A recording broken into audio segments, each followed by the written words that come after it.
Disputes online before your expenses get out of line. Angel Hernandez will call the balls and strikes with Marty Foster at first, Ronald Culpa at second, and Randy Marsh, the umpire, at third. And the hand you hear in the background is Roger Clemens trotted out to the mound, and Roger has been beaten up by the Mets a little bit. Twice they beat Clemens last year. He's 1-3 against the Mets lifetime. And here is the Met lineup that Clemens will face tonight, Fran. Yeah, Bobby Valentine will send Jason Tyner to the plate to lead it off. He'll be followed by Derek Bell, who's batting .294 now, and then Edgardo Alfonso. But that's the guy in the middle of the lineup, and he's been on fire, hitting for average, hitting for power, driving in runs. And the big thing tonight for Mike Piazza, the throwing to second base. So I mentioned that Clemens lost to the Mets twice last year, and lately he's been in one of those good game, bad game funks. 2 starts ago, he was absolutely brilliant when he hooked up with Pedro Martinez at Yankee Stadium. Took a complete game loss, game that he lost 2-0 on a Trot Nixon 2-out, 2-run home run in the 9th inning. How's Clemens different now from the mid-'80s, Fran? Well, one thing that Clemens does, he's lost a little bit off the fastball, but not much. Still piling up the strikeouts, and that's an indication of a good fastball. I'm told the one thing that the Yankees see that's a little bit different, when you go from 98 miles per hour to about 96 or 94, you start losing confidence in your out pitch. And they feel at times he doesn't believe in his own stuff. But we'll see what happens tonight. Pretty good pitching matchup. Clemens against Leiter. And the defense behind Roger Clemens for the Yankees tonight. Tino Martinez at first base. Clay Bellinger at second. That's because Chuck Knobloch is out of the lineup with a forearm injury. Derek Jeter at shortstop. Scott Brocious is at third, where he's bobbled the ball a half a dozen times over the last 38 games. Spencer Williams O'Neill left to right in the outfield with Clemens and Posada. Your battery tonight here at Yankee Stadium. You see Bellinger at second base replacing Chuck Knobloch. I got to believe that Chuck Knobloch, and I sympathize with him because I had that problem throwing back to the pitcher. Chuck probably wanted no part of this series because the attention it gets. And when you have that throwing problem, you'll shy away from this type of exposure. So Knobloch on the bench as Clemens gets set to go to work against Jason Tyner. And if you think you can see those eyes bulging wide, even from our center field camera, well, it's an exaggeration to be sure, but there's a little bit of something, a little bit to it, because Jason is taking that fresh-faced kid's approach to this series at Yankee Stadium. He walked in here this afternoon, not necessarily in awe of the surroundings, but I'll tell you what, he took a long look around this place. Well, I'll tell you one thing, Howie. This is a stadium that every major leaguer, the first time he walks in, he's intimidated by this place. There's some big ghosts in this ballpark. The 2-0 from Clemens, a fastball over at the knees, 2-1. How about Jason Tyner? He's in AAA ball. Early in the week, he gets to call the big leagues. He's playing in the Subway Series. He's looked good, swinging the bat, putting the bat on the ball. On the outside corner, and Clemens has fought back to 2-2. Tyner says he understands the passion of fans in traditional rivalries. He knows it from the standpoint of being at Texas A&M when he played Texas. He said things could get pretty wild there. I think he's about to find out they can get a little bit wilder. Fastball up and away, so Tyner runs a full count. Jason Tyner's dad was in New York for his major league debut on Monday and has since gone back to Beaumont, Texas. Came back home after a couple of days away. 55 messages on the answering machine. Fouled away. Yeah, Willie Randolph. Willie was moving the infielders around. Got Derek Bell on deck. The big at bat is right. There's Willie moving those infielders around for Tyner. Just move Brocious a little bit closer to the line at third base. Tough to set up a defense for Tyner, except play him shallow because he can put the bat on the ball. He can use the whole field. And the payoff pitch from Clemens. It's hit in the air, center field, chasing Williams back, still going, over his head. Tyner on his way to second. Williams up with the ball. And the Yankees just learned something about Jason Tyner right there. He does have some pop, not home run pop yet, but he just drove it over the head of Bernie Williams for a leadoff double. They had him played perfectly. That's the way you got to play Jason Tyner. As he gets stronger, and he will in the big leagues, he'll do a lot more of this, and he'll start hitting the ball over the wall. Tyner with that contact swing, it's a line drive over Bernie Williams' head. You know what? Surprised Bernie Williams didn't catch that ball. But the ball rolled to the wall, and Tyner holds on at second base. And that there sets the pace here in the first inning. A contact hitter hitting the ball over the center fielder's head, something you don't expect. Derek Bell, the batter now. Derek in a wicked batting slump as he fouls the first pitch back. He's just 4 for his last 53, but Bobby Valentine, at least after last night's game, said that he thought Derek had some better at-bats. Well, a lot of that may be just to take some of the public pressure off of Bell. Just keep running him out there, and Bobby's doing it. Bobby is a manager who does try to take pressure off of his players. And if there are some players he'll put pressure on, but most of the time he's taking it off of the player. 1 ball, 1 strike to Bell. Well, Derek Bell has really struggled. He doesn't want to call it a slump, but that's a slump. 4 for 53 over his last 13 ball games, and you can see it now in his demeanor in the clubhouse. Although he told me again today, he watched Judge Judy. It's not a superstition, it's a passion. There's a difference. So Bell, who through most of the season has been so good at hitting the ball to the right side, at least will try to get Tyner to third.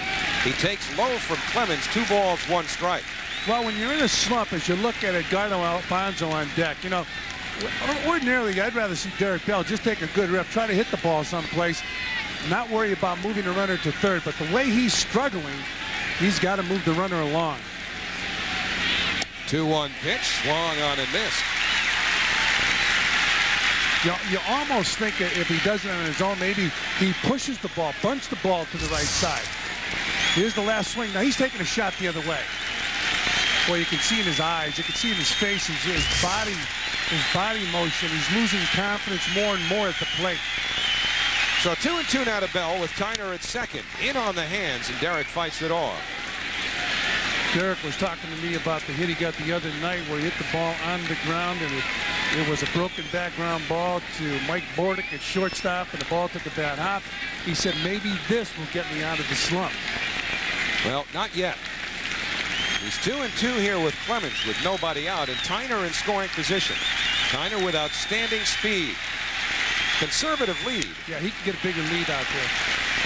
He's going to a full count. He's going to get help from Cookie Ross. Big thing for Jason Tyner is be aggressive with your lead and rely on Cookie to tell you if Jeter's going to break in from behind. You want a big lead because you don't want to make it close at the plate on a base hit to the outfield. Payoff pitch from Clemens, and Bell stays alive. Borderline pitch right there. Derek Bell aggressively swinging at that ball and fouling the ball off. Too close to take, and when you're in a slump, a ball in this area right here, they might even call it a strike, but that's a ball.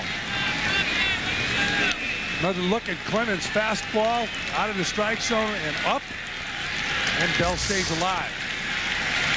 Clemens looking for the punch out here. He's third in the American League in strikeouts, and he's 3-2 to Bell. And again, Derek Bell fights him off. And that's a good pitch for Derek Bell to hit. Roger Clemens throws the fastball with usually pretty good control, the splitter, slider, and sometimes the curveball.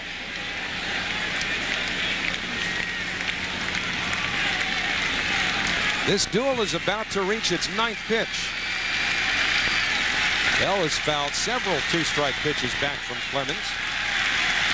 Tyner takes his lead. Here's the payoff pitch again, and once more, Bell fouls it away. The biggest thing for Derek Bell, if he can relax, if you can do it, but when you're in a slump, you tend to grab that bat, you're too tight. And Derek Bell right now, if he could just relax those hands and relax his body, if he could hit the ball hard someplace and get a base hit, that could get him going. Even a broken bat base hit can get you going. Just relax those hands, and when you're in a slump, you grip the bat much too tight. Although he looks relaxed right there, except for that bottom hand. Again, a payoff pitch. And this time it's taken for a call, strike 3. So Clemens wins the double-digit battle. An 11-pitch duel with Derek Bell, who finally strikes out looking. Well, this pitch is going to get all the great hitters out. Look at the location. Right on the corner, running in off the plate. Look at the grip on the ball from Roger Clemens, and he runs it in. And all you can hope for there is the home plate umpire calls it a ball. But it wasn't. There was a good pitch from Roger Clemens, and Bell is out. So the runner still on second base has not moved along. Get a feeling if the situation is the same next time up, he might bunt it to the right side. And now it's Alfonso. And he looks at a fastball upstairs, ball one. Talking to Willie Randolph before the ball game about this guy, Edgardo Alfonso. Boy, are they impressed with him, the Yankees. I know they get a chance to watch the Mets occasionally, and the complete player, Edgardo Alfonso. 1-0, pulled towards the hole, cut off, throw to third by Jeter, safe. How about that? Jeter took a chance, and the Mets have runners at the corners with one man out. Well, he probably wouldn't have thrown Alfonso out at first base, so he wisely went to third. Now, let's face it, Jason Tyner's supposed to go back to second and a ball hit in front of him.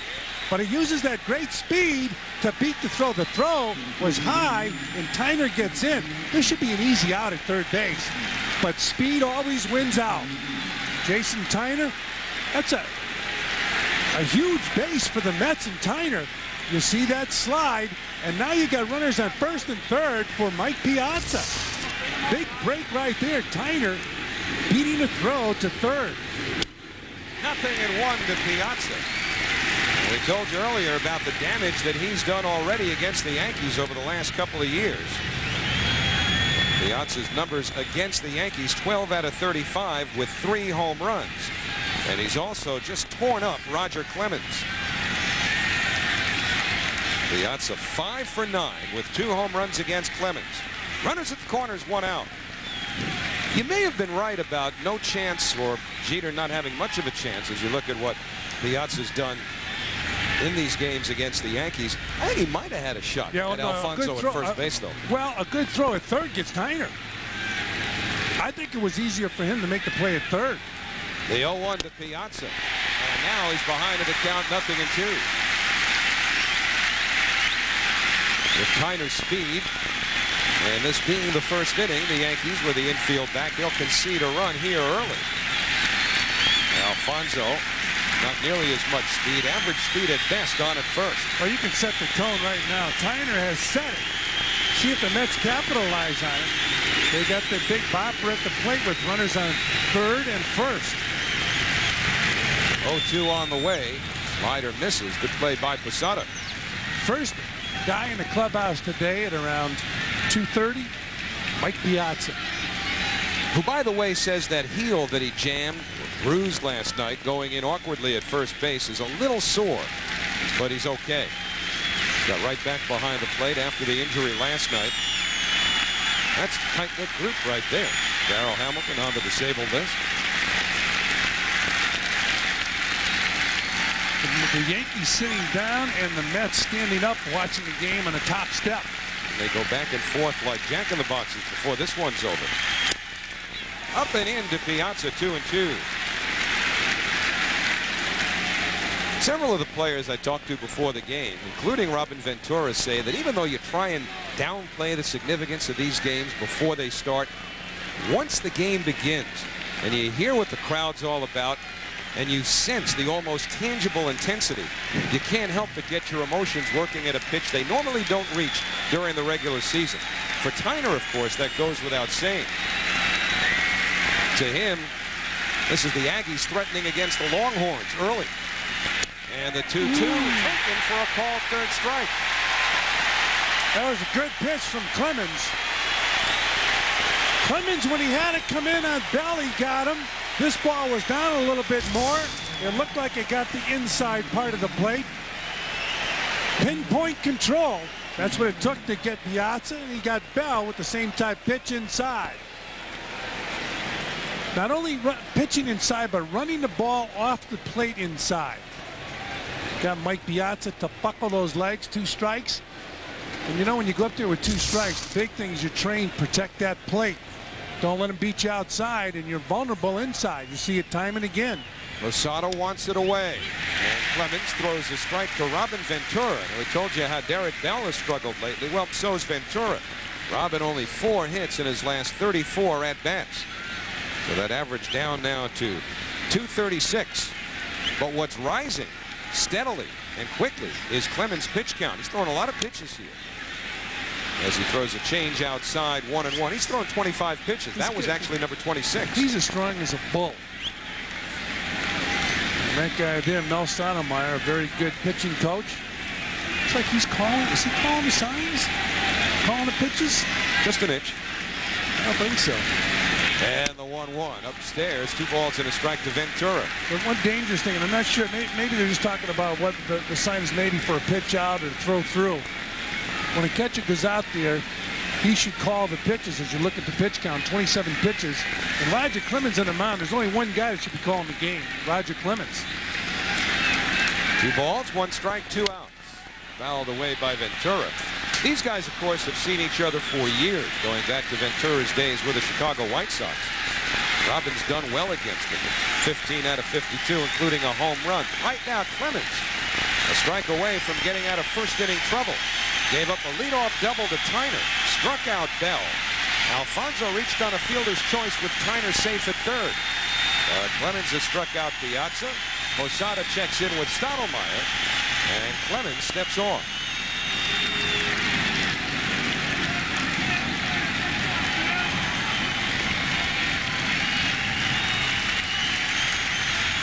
Posada looking in the dugout, then flashing no signs. So maybe he is getting some help from the bench. 2-2. Just low. So Clemens came within an eyelash there of catching 3 Mets looking here in the first inning. Now, Ventura will have a payoff pitch to deal with, and that'll mean an automatic start at first base for the base runner Edgardo Alfonso.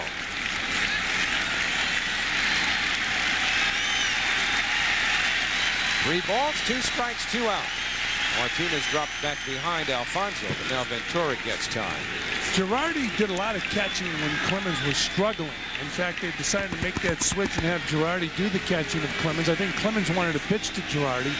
And as Clemens continued to struggle, Posada went to Joe Torre last year and said, let me catch him.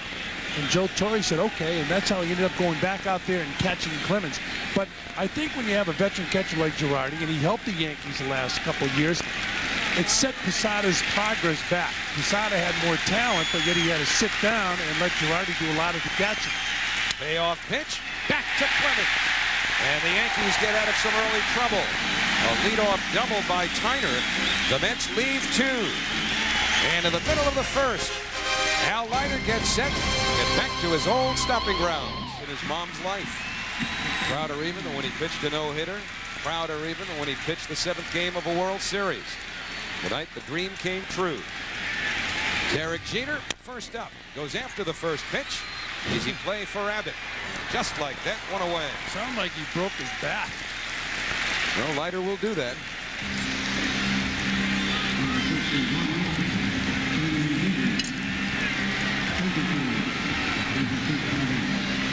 So Leiter, we mentioned 5th in the National League in earned run average. Most importantly, despite all of these numbers, or really to go along with these numbers, the Mets are 10-1 in the 11 games that he's pitched. So even though he's had those 4 no decisions, those are games the Mets have won. Throwing a lot of pitches. He's got a great arm. Very healthy arm. You saw how many pitches Roger Clemens had to throw in the first inning. Inside to Bernie Williams, ball 1. Saw Leiter break Derek Jeter's bat. Al Leiter was telling me that in Colorado he broke so many bats. The next day, the clubhouse man for the Colorado Rockies sent him a bill. Yeah, $400. Imagine that. Sent him a bill for breaking bats. There's that cut fastball inside to the right-hand batter. You know who taught him that pitch?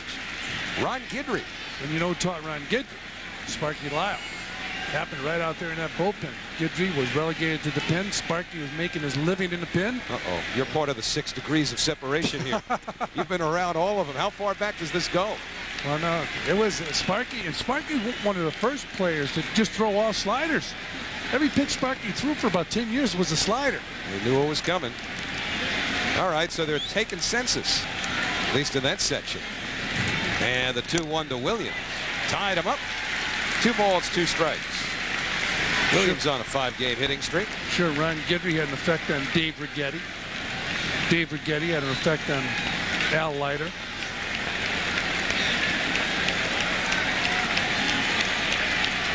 Two to Bernie. Chop foul. Generally speaking, you know Al has his good stuff early. When he does bust those right-handers in, whether he breaks bats or not, he'll get weakly hit ground balls when he's on. Although if you talk to Al, as part of him, he probably would say he's a fly ball pitcher. He'll throw a lot of fly balls too in the course of a game.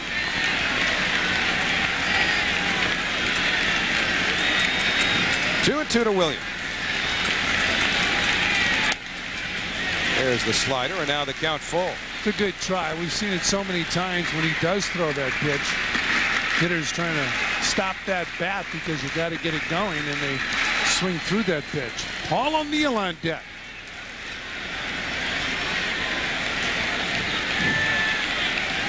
So 3-2 with one out. Outfield plays him to pull. And Williams protecting away, fouls it off to the right side.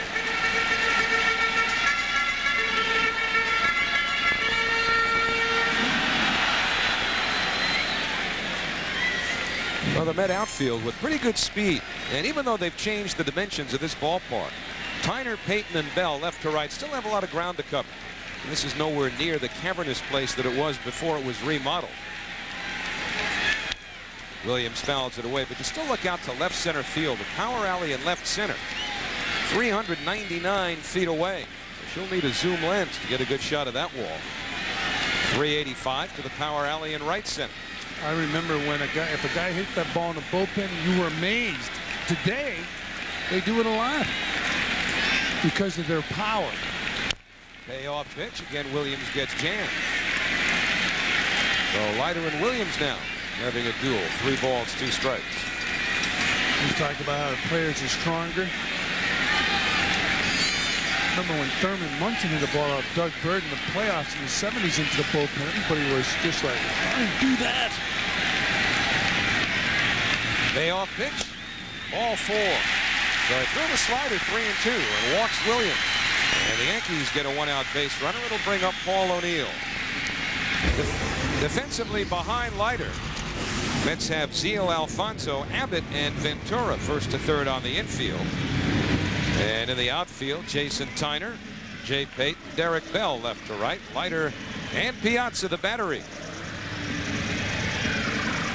Robin Ventura with 7 errors so far this year. A little uncharacteristic for Robin, but the Mets still making among the fewest errors in the National League. Only 2 teams have made fewer. So now it's O'Neill. Back in 1992, Paul O'Neill hit 14 home runs for the Cincinnati Reds. His manager at the time was Lou Piniella. That winter, Lou had lunch with Gene Michael. He said, I'm gonna work this guy. I'm gonna drive him crazy. He's gonna hate me, but I'm gonna have him hit 40 home runs. Well, he didn't. He had 14 home runs, but he still hated Lou. Well, those are 2 similar personalities that probably never had a chance. How about our pitchers tonight? The matchup brought to you by New York Marriott Marquis, Broadway's biggest hit. Leiter with the decided edge over Clemens as far as the interleague games are concerned. And the 1-0, take it on the outside corner. Well, Leiter will do that a lot against those left-hand hitters. You know, lefties are hitting just a .21 against Leiter this year. It's always been tough against left-handers. And that's the indicator right there. Just 121 with 2 home runs. Now it's given up 9 overall as it keeps close tabs on Bernie Williams at first. Well, if you have a left-hander and he's at all comfortable facing anybody in his ballpark, especially a guy like Paul O'Neill, you have to put him in the lineup because even if Leiter dominates Paul O'Neill, one swing of the bat, one mistake, he can pop the ball over the right field fence. Well, they show a lot of attention to Williams, and for good reason here. The Yankees will run. They stole 5 bases in their last game. That was on Wednesday at Montreal. They're starting to steal a lot more. Lee Mazzilli, the first base coach, has motivated a lot of these guys to run, and pressure is on Mike Piazza. Williams running. Here's Piazza's throw. It's a poor one, and it kicks off of Abbott, but is backed up by Alfonso. Well, we talked about it in the open, and that's what they're going to do. They're going to make Mike Piazza throw him out. Once he throws out a couple of these runners, because they're not great base stealers, he can stop their running game. But until he does, they're going to run, and Mike's going to have to throw him out. That was a bad throw by Mike Piazza. And Williams picks up a stolen base. But that one way or the other might determine this 3-game series, the stolen base. Jorge Posada, a real strong throwing arm from behind the plate with the Yankees. 1-2 to O'Neill. Now Williams at second.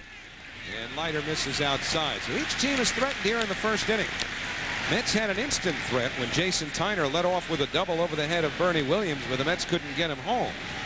And now O'Neill, who like so many lefties has suffered against Leiter, has an RBI possibility here. O'Neill with 35 runs batted in this year. Outfield changed him the other way. And the 2-2 inside. So another full count. Leiter had a double-digit battle with Bernie Williams. And now Bobby Valentine has seen Leiter go 3-2 on Paul O'Neill. Bobby likes the music. So an industrious first inning, both pitchers. Williams, good speed and scoring position. Abbott in behind, just trying to keep him close. Don't pound the glove, let him know where he is. And the payoff pitch, got him. So Paul O'Neill struck out. 2 men away, and will bring up Shane Spencer. So Leiter gets his first strikeout, an important one, against a tough left-handed hitter. Well, we told you, left-handers have a difficult time without Leiter. That's a nasty pitch. It kept sliding away. This ball was sliding away from Paul O'Neill. Nothing you can do with it. Hope you foul it off. And he was overmatched in that at bat. So O'Neill gone. You always have to keep an eye on him. He's liable to explode after any at bat at any point in the game. But now it's Shane Spencer batting in the cleanup spot. Leiter ties him up 0-1. Could he have had a manager at that early point in his career any more like himself than Lou Piniella? Oh boy, Lou had a great temper also, and it all revolved around your offense. 0-1 to Spencer with Williams at second. And now Leiter steps off. Williams was dancing around off second base. So Leiter wants to talk to Mike Piazza. Maybe somewhat concerned with the runner on second base, but I don't think you should be, because you take a survey of the modern day players, and even if you can call the pitches, a lot of them don't want them. So Al Leiter called Mike Piazza out to the mound. I'm sure to talk about Spencer or the signs with Bernie Williams on second base.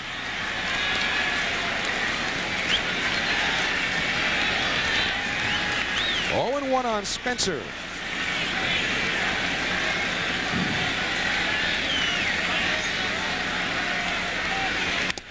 And again, Leiter comes in on his hand. So he's tied him up twice now, and he's ahead 0-2.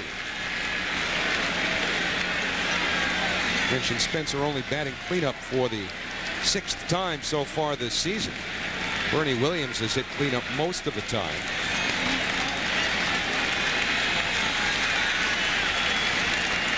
Knobloch not in the lineup. Left-hander on the mound. So Joe Torre playing with it a bit. And the 0-2 off the inside corner. The Leiter's gone inside continuously during this at-bat with Shane Spencer. And Jorge Posada waits on deck.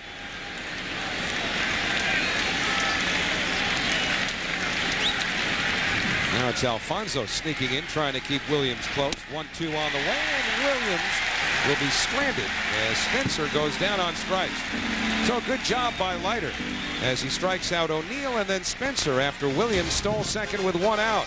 We'll end to the second scoreless.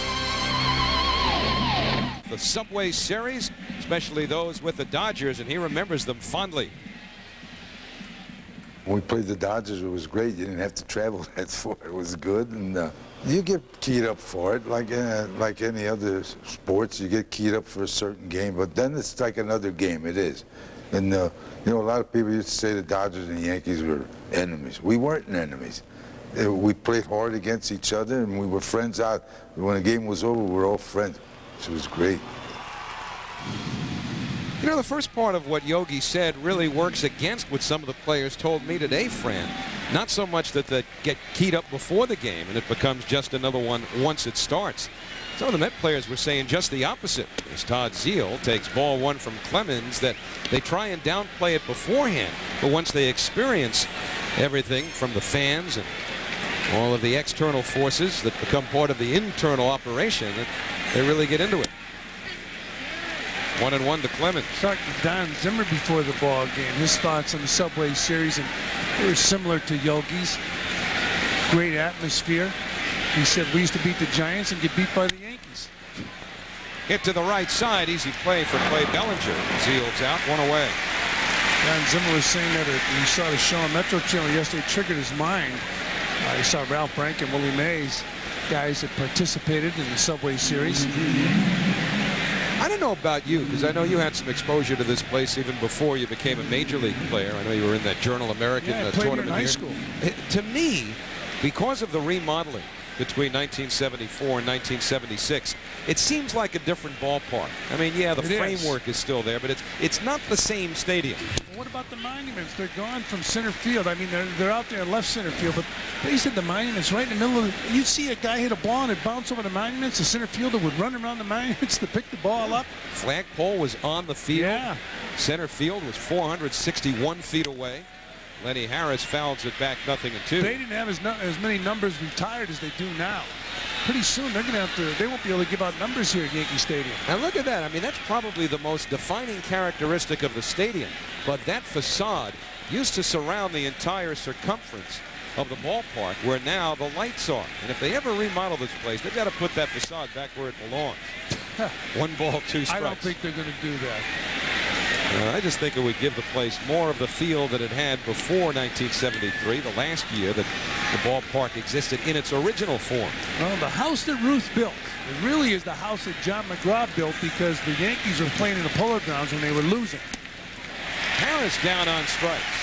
Third strikeout for Roger Clemens. When the Yankees started to win, John McGraw got mad and threw him out of the Polo Grounds, so they had to build the stadium. And they built Yankee Stadium. So Clemens has now retired the last 4, and it'll bring up Jay Payton. Clemens getting in his rhythm now. First inning threw about 28 or 29 pitches. And in this inning, he is finding the plate in a hurry. This guy could be a key in the series. Jay Payton, he is starting to swing the bat. Breaking ball right back through the middle. And that's a good sign that he's swinging the bat as well as you like to think Payton can. Well, a better sign was last night when he hit a line drive over the left field fence. But in talking to Jay Payton before the ball game, he said he's feeling a lot better at the plate. Take a look at this swing. It's a compact, strong stroke. Gets that front foot down and bang, right back up the middle. Just swung down in that ball, hit the ball hard into center field. Payton, who roomed with Nomar Garcia-Pera for 3 years at Georgia Tech, said that they used to talk hitting, Garcia-Pera with no stride and Jay Payton with a very small stride. Now consider Payton in the 8th spot in the batting order. Well, now he can run a little bit more liberally because he's got a position player batting 9th rather than the pitcher. Yeah. That's why Payton's speed, you look at him batting 8th and you say, well, Jesus, way down in the order. But he's a valuable commodity, as would anybody with speed be in the 8th slot in the American League. Well, he wants to run, and Bobby Valentine wants him to run. Mookie Wilson thinks he could be a good base stealer. Roger Clemens seemingly expects him to run. But the big thing is the balk. Clemens wants to know what he did. That was a late balk call. I believe it was made by the home plate ump, Angel Hernandez, rather than the first base ump, Marty Foster. You know, it looked like he told Clemens that he was spinning on the mound rather than stepping toward first base. Take a look. We'll see that back foot and the front foot. See if he spins. Well, boy, that's borderline. It didn't look like a block to me. Bounce to the hole by Abbott. This time Jeter goes to first acrobatically and gets help from Martinez, who applies the tag, and Abbott can't believe it. He might get thrown a game. I knew it. Threw his helmet. He can't get thrown out of this game. Obviously, Abbott feels that Martinez missed him with the glove, but Abbott's gone. And you know, Abbott hitting a home run in yesterday's ball game. He's got some pop in that bat. That's an unfortunate move by Curt Abbott. You can understand it as a player, but it's a bad move. He's the one guy who can play shortstop and hit the ball out. Bobby Valentine might get thrown out. And you have to question whether or not the first base umpire, Marty Foster, had a quick hook or a quick thumb. Well, Bobby's getting close. What type of language did Abbott use? That's the thing. But he did throw his helmet. Well, I know that could be a fine. I don't know about an automatic expulsion from the game. It's not, by definition, an automatic expulsion. I don't think you can throw any equipment. Well, it used to be that you could, but you'd be automatically fined, and they wouldn't throw you out. And that may have changed over the years. Maybe he said the magic word I think that's more of what did it. But in any event, Curt Abbott lost his cool at the wrong time. Wow, he missed him. Not that there's ever a good time, but look at him. He's thrown out of the game. That's a real great effort by Derek Jeter, but watch Tino Martinez miss Curt Abbott, and Abbott went crazy, threw his helmet, and whatever he said, he got tossed. So Melvin Mora, the shortstop now, breaking ball to Jorge Posada for strike one.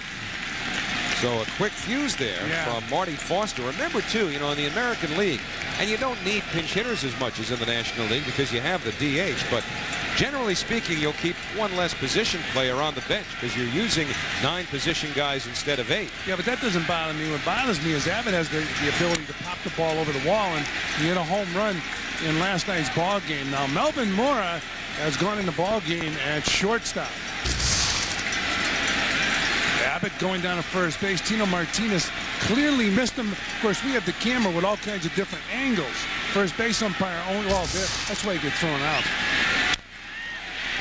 To the shortstop, Mora, who sets and throws, and a good pick by Zeal. Posada's out, one away, so Mora tested immediately. How about that? You're going to a ball game. How loose can you be? You've been sitting on the bench after working out in pregame drills, and the first hitter gets jammed and hits the ball to you.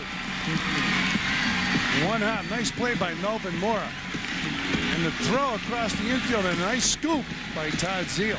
So remember, the Mets, in reality, are down 2 shortstops already because you've got Ray Ordonez, their regular, on the disabled list.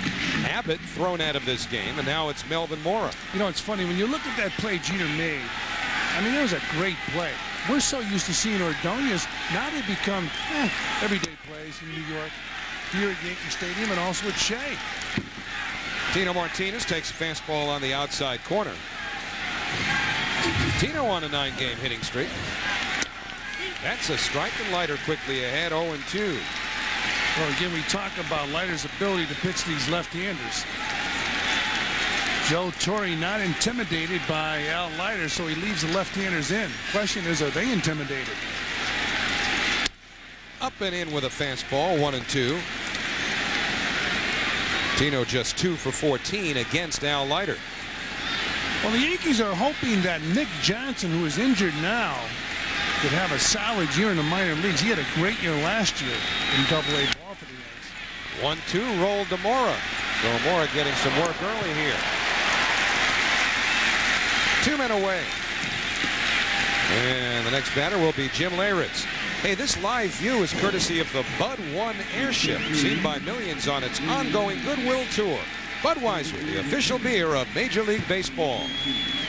Well, talking about Nick Johnson, last year batted .345 in Norwich with 14 home runs, 87 RBIs, and they're hoping he'll be the first baseman of the future with the Yankees.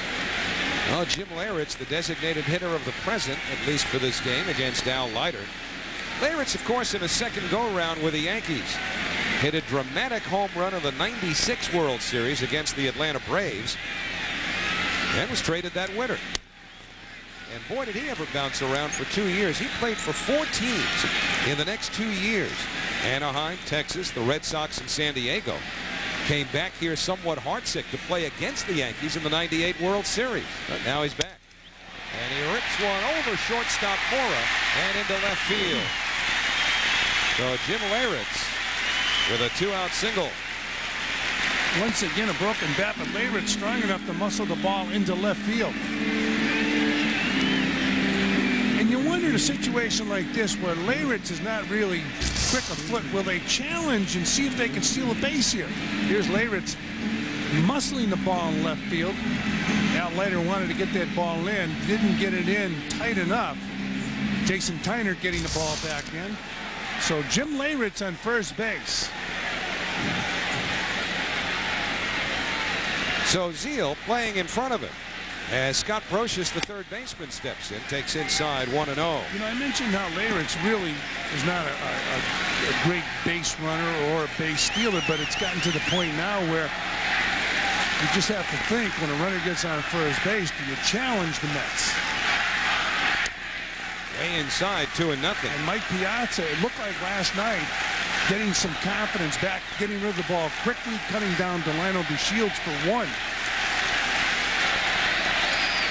Mentioned the Yankees have been running more lately. They're second in the American League in total stolen bases. And now the Yankee fans starting to get it going. On the inside corner, 2-1 to Scott Brocious. Well, who've been the leaders in the Subway Series? Well, it's brought to you by British Airways. See Scott Brocious, 387. He's been struggling this year offensively. Inside 3-1. The Leiter continues to work inside to Brocious. 2 years ago, Brocious had a real solid year with the bat, and the Yankees are concerned that, you know, throughout his career, it's been a good year, bad year, good year, bad year. Well, last year he batted 247, in '98 he batted 300. And don't forget he was hurt and on the disabled list very early this season. 3-1 on the way, and that's inside for ball 4. So after Leiter threw a couple of ground balls, now a base hit by Leyritz and a walk to Brocious, and Clay Bellinger will be the batter. Well, Bellinger playing in place of Chuck Knobloch. In my opinion, Howie, Chuck Knobloch would be playing tonight if he didn't have the throwing problem. But because of the throwing problem, it just plays with your head. And the last place you want to be is at second base tonight. With a crowd like this, the interest in New York sky high in this series. And that throwing problem, I am telling you, will drive you crazy and the manager. Well, he also has the forearm injury, Well, and the Yankees have toyed with putting him on the DL. Well, you know what, I've talked to a number of people with the Yankees. I would say, and I had the throwing problem back to the pitcher, the biggest problem is the throwing problem. I'm sure the forearm, he could have played with that. 0-1 to Bellinger. Boy, Clay Bellinger's a great story. Here's a guy who was in the minor leagues just about 10 years. He was signed by Tom Zimmer. Don Zimmer, who's the Yankees coach, is the father of Tom, who signed Bellinger for the Giants. Remember last year, Joe Torre was sick with prostate cancer early in the year. The 0-1 take it inside. So when Bellinger made the ball club, he was told by Don Zimmer that he was coming north with the Yankees, and they both cried. Don, because he understood what Bellinger had been through, and also, at least in Zim's case, partially out of the satisfaction of having one of his son's draft picks persevere and finally make it to the big leagues. He's a baseball lifer, Don Zimmer. That's an amazing story, isn't it? That he has never cashed a paycheck, at least that he admits to, that was derived from anything outside of baseball. Guess he didn't even have a paper route. I was talking to him today about that manager, and he said he couldn't do it anymore. He said it's just too much, you know. He said long-term contracts, getting calls from players' agents, just too much to handle. Zim better protected now than he was a year ago, too. Barriers in front of the dugout. 2-1 on the way, take it inside. Remember, Zimmer was clocked with a line drive during the postseason and had to be carried out of the Yankee dugout. Well, we talked about how tough it is to see a game from the dugout. That's why a lot of the Mets and now a lot of the Yankees are on the top step, leaning on the railing, watching the game. What would Ralph Halcom done? Used to be up on that top step, picking at the dirt. But here's a big pitch from Leiter. 3-1 to Bellinger with 2 on, and he loops one right to Mora, side retired. So Melvin Mora and Al Leiter combined to take care of the Yankees in the second. 2 in the books, game 1 of the first Subway Series at the and Tyner is 2 for 2. At least he should be. Well, when you come out of that shoot, when you know somebody can run, you got to rush it. And Tyner get down that baseline in a hurry. Posada rushing the throw. He had that high release point, making Martinez jump. Well, they're giving Posada an error on this. That's such a close play, They would get him if it was a good throw. In fact, if Posada took a little bit more time, he has a very strong throwing arm and just muscled up and threw that ball. If he throws a strike, he gets Tyner at first base. I just thought that was going to be too close to assume that Tyner deserved the base hit, but it's an error. And most importantly for the Mets, he's a leadoff base runner. And now Derek Bell taking a long look at Cookie Rojas. Well, a lot of times managers, when there's a struggling hitter at the plate, will put the hit and run on.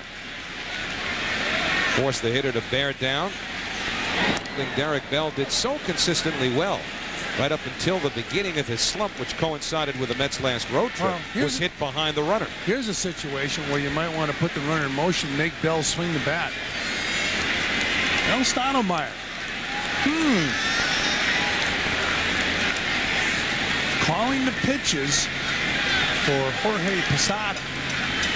More importantly for Roger Clemens, which is kind of surprising. Well, I'm sure Roger Clemens liked pitching to Girardi, so obviously Girardi was calling the game, so they must have said, okay, we'll call the game for Posada. Unless all he's calling there are pitch outs. Well, that's a possibility, but I mean, we've caught Mel Stottlemyre flashing a lot of signs out to the young catcher. Well, he's not that young. He's 28 years old. He's got enough experience. In fact, that experience is overrated. All you have to do is sit down and talk about it before the game. If you have to make a decision about an experienced player over somebody with ability, take ability every time. Bell swings through the fastball, 0-1. But one thing about calling the signs from the dugout, those real shrewd players, if they want to steal the signs, it's easier to steal a sign when it's called from the dugout. Rusty Staub was one of the best in the business at stealing the signs. And when they called the pitches from the dugout, he would watch the coach or the manager in the dugout and get the pitches. Boy, that'll put more time on the game, too, when they've got to start calling every pitch from the dugout. That's a pitch out. Did you get the sign? Well, Mel must have given him the sign. There's a lot of signs being flashed. You don't want to miss a sign tonight. Find the indicator. It's usually the first sign after the indicator.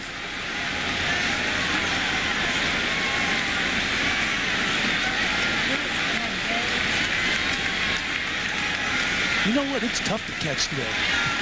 Look at there. You get all those signs. I used to worry about getting the signs from the third base coach when I was hitting. Now the catchers have to worry about the pitching coach giving signs.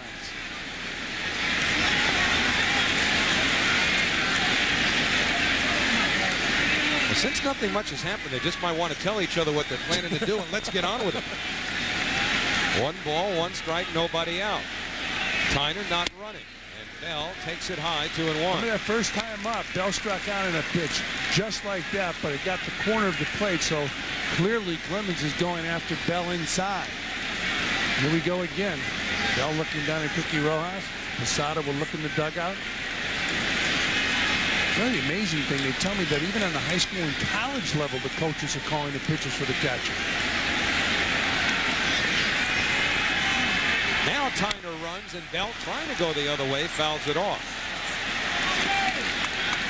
Well, Derek Bell, who at least a half dozen times this year has taken that pitch the other way and hit behind the runner, executing the hit and run perfectly, fouls it off. So now the count 2 balls, 2 strikes. Cookie Rojas gets it from Bobby Valentine, and here we go again. Well, if the Yankees are going to run on the Mets, when they have a base runner on, should just run. Make Posada throw him out, although Posada has a good throwing arm. Be very aggressive on the bases.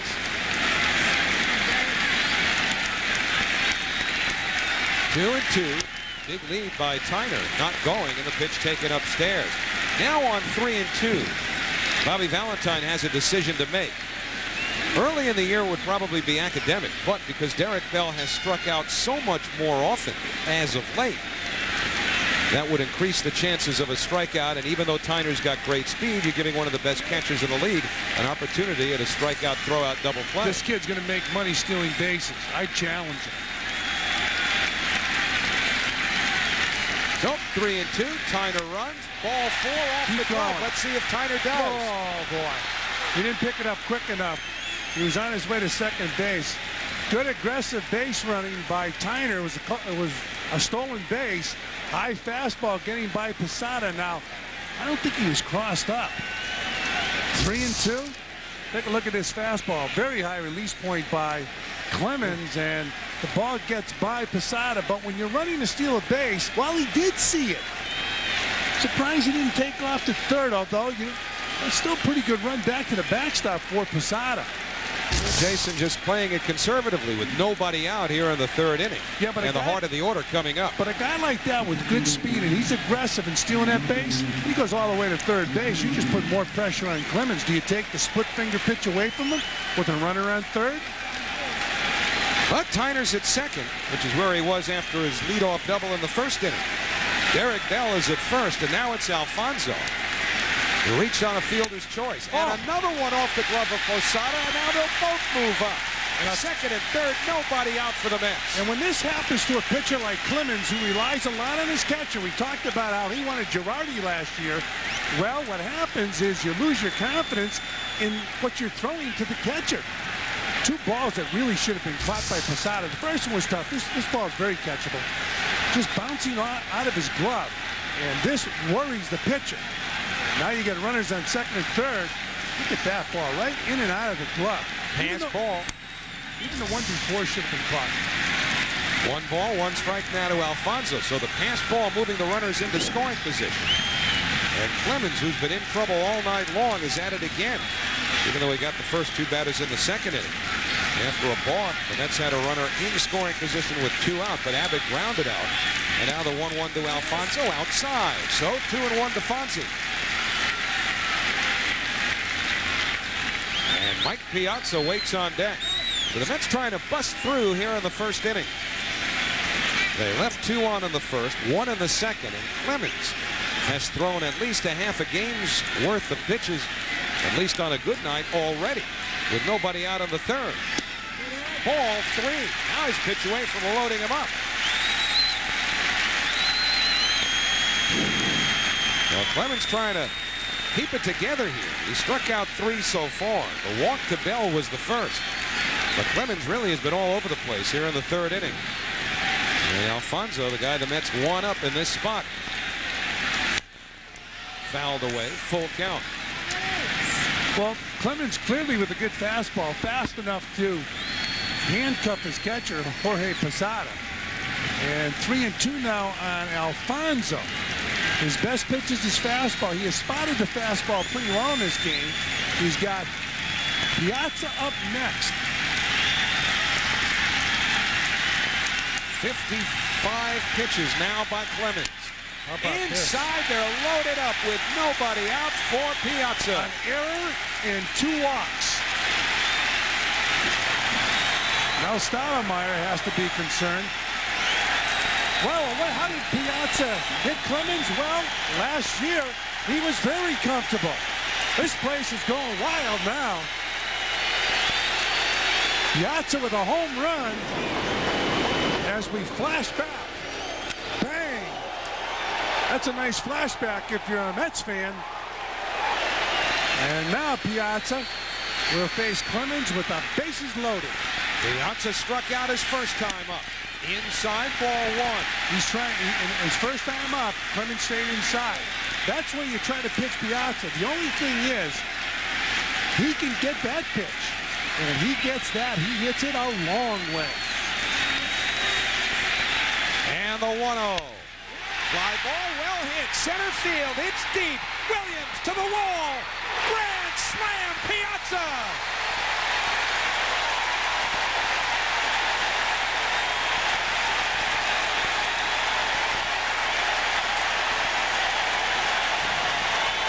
There's a few Mets fans here, too.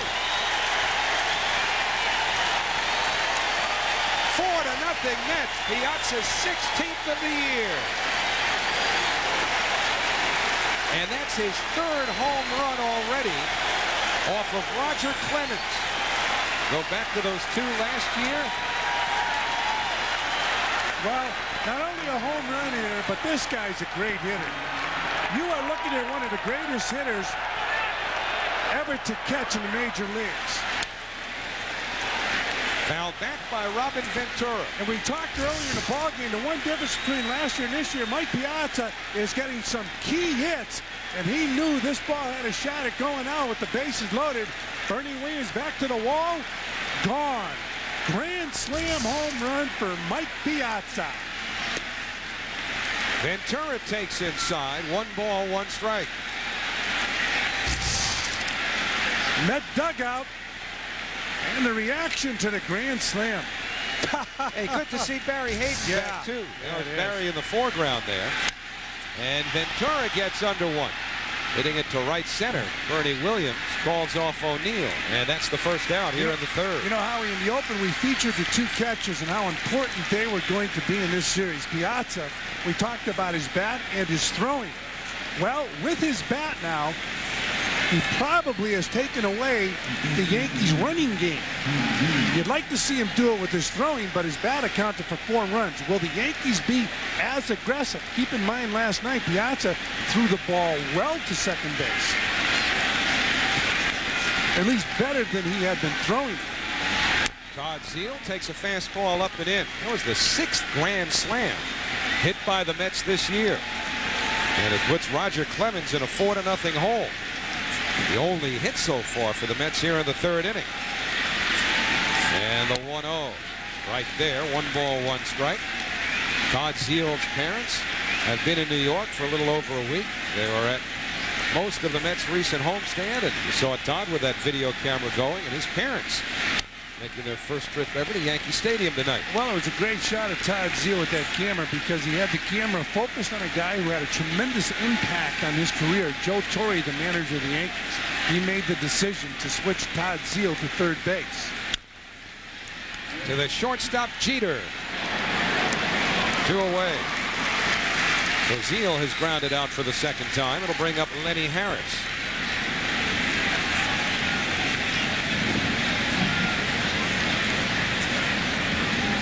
So the Met fans with the first chance to be heard tonight is Mike Piazza with the grand slam. So it's 4-0 Mets as Lenny Harris steps in for the 2nd time. He struck out his first time up. From the sound of that crowd when Piazza was rounding the bases, maybe this is an exaggeration, but it sure sounded like at least a 1/3 of this place were on their feet cheering. And the 1-0 to Harris. That's popped foul back behind the plate. Jorge Posada hoping for a play, but it's just beyond his reach. Well, the one thing the Mets have done so far in this ballgame, they have been very, very aggressive. Piazza swinging a bat, hitting a grand slam, but on the bases, Jason Tyner has set a tone running tonight. And that's what the Mets need from Tyner, but that's the guy right there in the middle of the order. We talked about it in the open. He's in the middle of the order, and he has a lot of responsibility on those shoulders. 1-1 to Harris. And he goes after the split. It's 1-2. But you got to wonder, with one swing of the bat, does he take the running game against away from the Yankees? And their running game is not a great running game, but they've been aggressive lately and have been successful. Up the middle, Jeter to his left, Harris hustling down the line, and a good pick by Martinez on the short hop. So Clemens settles down to get 3 in a row after Piazza does some big-time damage. 4-0 Mets. On the hill tonight looking for his 7th win of the season. It was at that very same spot that he made his major league debut. The date, September 15th, 1987, pitching for the Yankees against the Milwaukee Brewers. Al Leiter, the 21-year-old rookie. Leiter did it. He has struck out the side for a 2nd consecutive inning. For the New York Mets, and on Wednesday, Park has become a very big tourist stop. A lot of people come out throughout the day to check out those great monuments beyond the outfield wall. By the way, Al's mom, Marie, thinks that major league debut was Al's highlight of his career, as he told us on the pregame show. Ma, I've got 3 championship rings and a no-hitter. She said, no, no, no, it's your major league debut, #1. And always a thrill to look at Monument Park, although the way you can do it has changed over the years, too, as Leiter throws ball 1 to Derek Jeter. It used to be, with the old configuration of the stadium, when those monuments were on the field, you could leave the stadium. You could walk out by walking around the outfield. and checking out the monuments and then walking out through gates that were in center field. So you could actually leave the ballpark via the playing surface in the old days. Not anymore, though. You can look at all those numbers retired out there. Number 8. Number 2, Derek Jeter, takes a strike, and the way he's going, he may join all those guys out in Monument Park 10, 15, 20 years from now. Well, Yogi was number 8. I believe Bill Dickey was also number 8. And number 9, Roger Maris. You know who else wore number 9? Jeter pulls it off the glove of Ventura. Mora can't come up with it. Derek Jeter's got a base hit.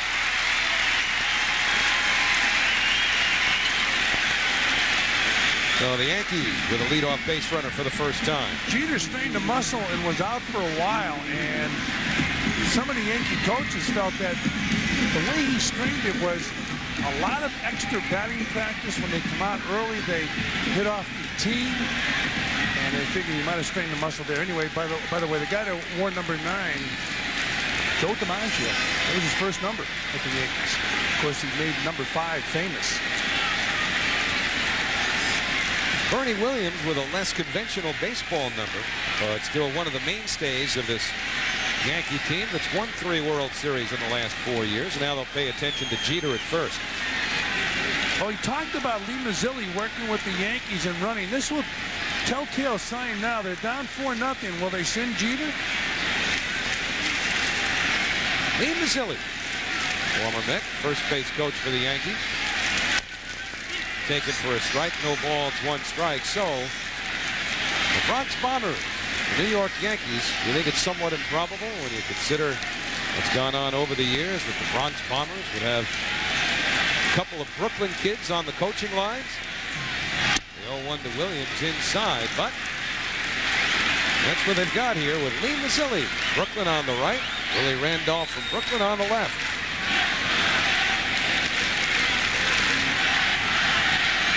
Willie played briefly with the Mets at the end of his career. 1-1 to Williams in the air towards left center. In comes Tyner. He dives and makes the catch. Outstanding play by Jason Tyner. Jeter goes back to first, 1 away. Boy, that was a good play by Tyner. I thought that ball was going to drop in. Bernie Williams, it looked like he hit the ball up on the bat and muscled the ball in left center field, but watch Tyner go. We've talked about his speed. He can go get him in the outfield. Woo, a nice play by Tyner. The ball almost slipped out of that webbing, that size of that glove. Good hustle, the dive, and a nice play by young Jason Tyner. And what happens when an outfielder makes a play like that? The pitcher loves to see it.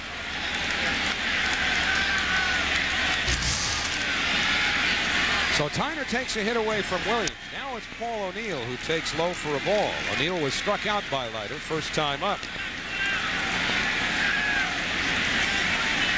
So Al facing 2 left-handed batters in the Yankee lineup tonight.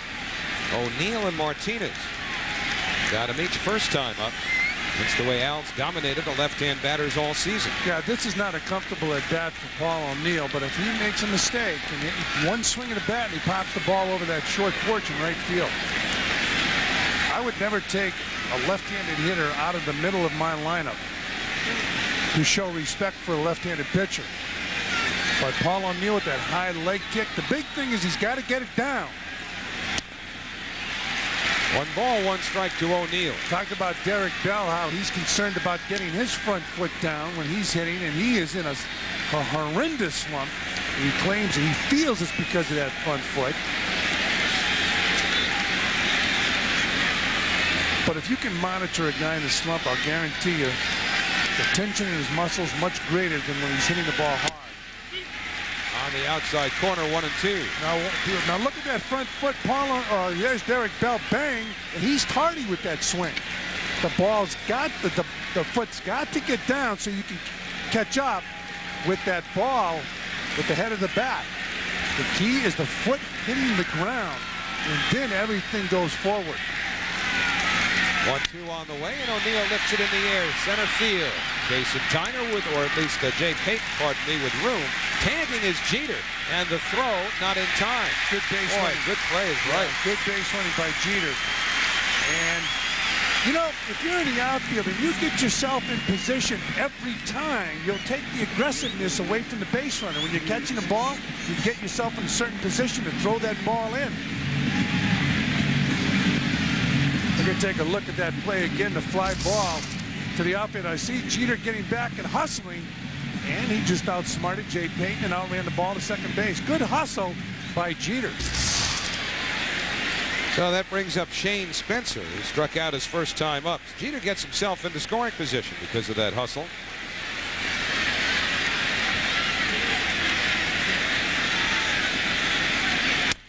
Fastball taken outside. 1 ball, no strikes.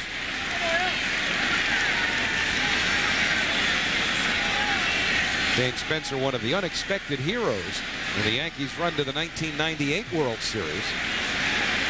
He and Ricky Leday have played quite a bit in left field this year. One of the positions where it's been rumored the Yankees may be looking to upgrade.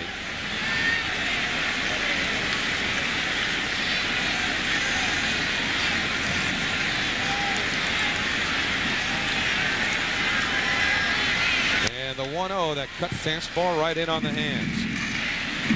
This copyrighted telecast is presented by authority of the New York Mets and may not be reproduced or retransmitted in any form, and the accounts and descriptions of this game may not be disseminated without the express written consent of the New York Mets.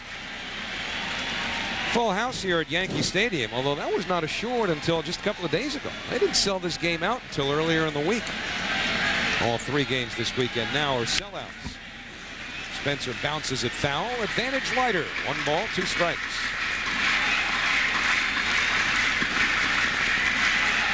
The runs in this game coming on 1 swing of Mike Piazza's bat, with the bases loaded against Roger Clemens in the top of the 3rd. So Leiter treated to a big lead. And the 1-2 on the way, again inside. Al comes inside so consistently to those right-hand hitters that he'll plunk you now and then. In fact, he is tied for the most batters hit by a pitch in the National League. He's already hit 9. Again, he works it inside with a slider, and this time Spencer swings through it, and the side retired. Leadoff base hit by Jeter, nothing more. Leiter helped in part by a nice play in left field by Jason Tyner. 3 in the books in the Bronx. Bernie Williams robbed, and it's 4-0 Mets. Budweiser blimp right there. Shutting out the Yankees in the first of those interleague games. 0-1 to Jay Payton, and he fouls it back. Well, the Budweiser blimp and its eye in the sky camera are proud to provide you with these live shots 1,000 feet above New York. And today's game, to all baseball fans, this Bud's for you. If you ever get a chance to ride in the blimp, it's quite a ride. You should get up there, Howie. Well, look at that. I mean, already it tells you something. Why do I feel like the honeymooners are coming on when I see that thing? I was going, you could see traffic moving on the Major Deegan. That is rare footage right there. Inside the pay. You know, I came over the Triborough Bridge on the way here today, and it's the only time I travel that route. And as I came over the Triborough, I remember needing to squeeze to my left to get to the Deegan. And I'm thinking, hey, I had to do that last year. Are they still working on that same project a year later? Holy Max. 1-2, and Payton just does get a piece of it, or does he? Nope. Yeah, he does. Well, we talked about Jay Payton, how he's starting to swing the bat a lot better. Recently, came up with three home runs, a big one in last night's ball game. Got a base hit his first time up. He stays alive right here. Looked like that splitter, and he was able to get on top of it. It was Jay Payton who out-hit Nomar Garcia-Parra at Georgia Tech. Bouncing ball right side. Bellinger in short right field. Throws out Payton, 1 down. Well, thanks for watching Subway Series 2000, presented by Empire Blue Cross Blue Shield here on Fox Sports Net. Here's your chance to win tickets to Sunday's game in the Bronx or team merchandise. Call that number right now, 212-465-4140. Leave a voice message. We'll announce the winner of the Subway Series tickets later tonight. What is it, your Good house? luck. I was Leave a voice message? I was going to say, Fran will get back to you. Just make sure to leave your name, number, and a brief message. Like the sound of the tone. Don't jump the gun now. 0-1 on Melvin Mora. He's in the game because Curt Abbott jumped the gun a bit on first base on Marty Foster. And then some. Got himself thrown out in the second inning. Yeah, we're not sure if he got thrown out because he threw his equipment or he threw some words at the first base umpire. Yeah, the way I've always understood it, if you throw equipment, it's an automatic fine, but that doesn't mean you're thrown out of the game. So Well, my guess is that he said something magical. The words usually follow the helmet. And you just got to be selective. You don't throw the helmet down in anger and say, hey, great day, nice call, bud. So you got a point. They're generally interconnected, but You know the words? There's two of them that are magic words. We can't use them right now. But there are two words. When you put them together, that is immediately, you will leave the ball game. Marty Foster made sure of it. Bobby Valentine looked like he was coming close, too. Marty gave him some rope, though. Outside to Mora, 2 balls, 2 strikes. Excuse me, Howie. It was clear that Tino Martinez didn't touch Curt Abbott.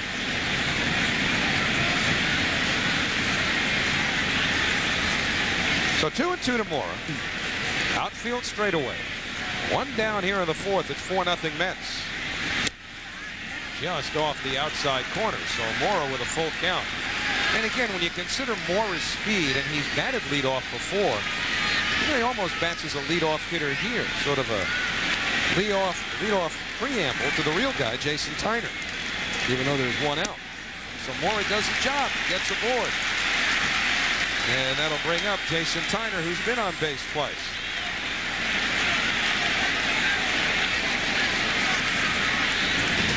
New York Mets baseball is brought to you by Aflac. Without it, no insurance is complete.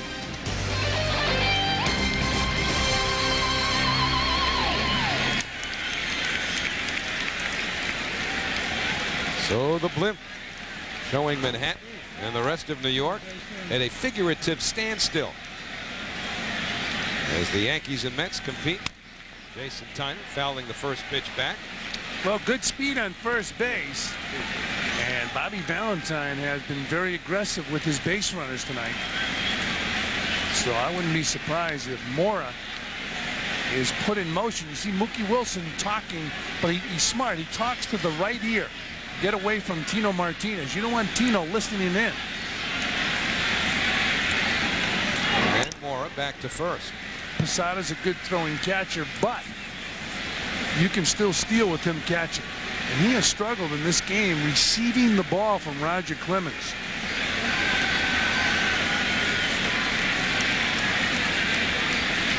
A lot of times when you're having trouble catching the ball, you're over anxious when a guy is put in motion. Mora not running, and Tyner fouls the fastball back. It's 0-2. Hit a big cut at that fastball. The way Tyner's swinging the bat, he's not intimidated by anybody or anything. This is a big series here at Yankee Stadium. Cookie Rojas flashing signs over. See Mookie on that right ear talking to Melvin Mora. Now you got to be careful. You got to whisper because you don't want Tino listening to you. And he's trying down there.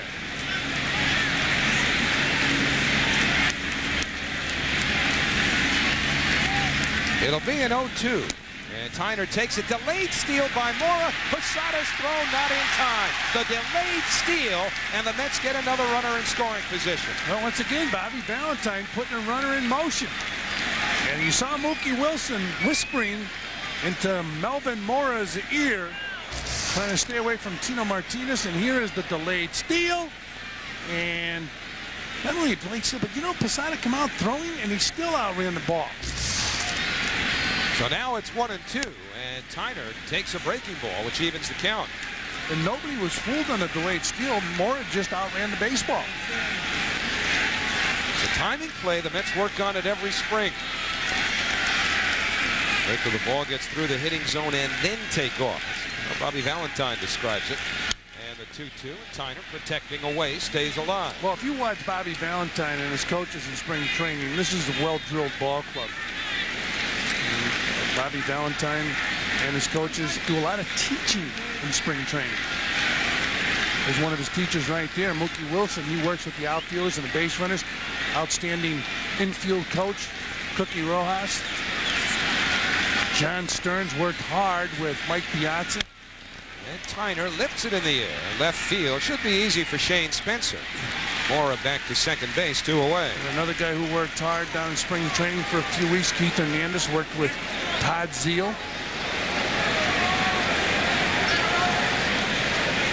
Well, we talked about Paul O'Neill and Derek Bell, that front foot, and how important it is. A few weeks ago, Jay Payton, when he was struggling, talked to me about how he felt his problem was the front foot, getting it down so the rest of that body can be activated. And Derek Bell feels the same way. He feels he's not comfortable with that front foot and its landing. And you know, not only that front foot, not only getting it down, but Howie, it's interesting. When you get it down, you can't jam it down, because if you jam it down, your head starts to bounce. You have to put it down gently but quickly. Yeah, you don't want to look like a bobblehead doll at the plate. No. That's one of the first things they teach you in Little League. That's right. Bobblehead doll. Fastball, 1 ball, 1 strike to Derek Bell. Got a special day at Yankee Stadium coming up with the bobblehead doll. Tom Seaver, bobblehead doll. Now here we're going to take a look at that front foot. You got to get it down, but you can't jam it down. So it's a timing device, and if you don't get it down quickly enough, the ball's by you, even the breaking ball. Mora leads from second as Clemens steps off. And you know, today these guys are more aware of the intricacies of swinging the bat than ever before. They're always talking about it. They're watching video about it. And Tom Robson is a very good hitting instructor. Like most teams have good, sound hitting instructors. And they got a lot to work with. The shade Bell the other way in the outfield. And the 1-1 fouled back. You saw that pitch right there. It beat him, and it wasn't thrown that hard. Now let's take a look at Derek Bell's thoughts on the Subway Series. It's our Tri-State Consumer Auto Insurance Quote Book. Call them right now for your free rate quote.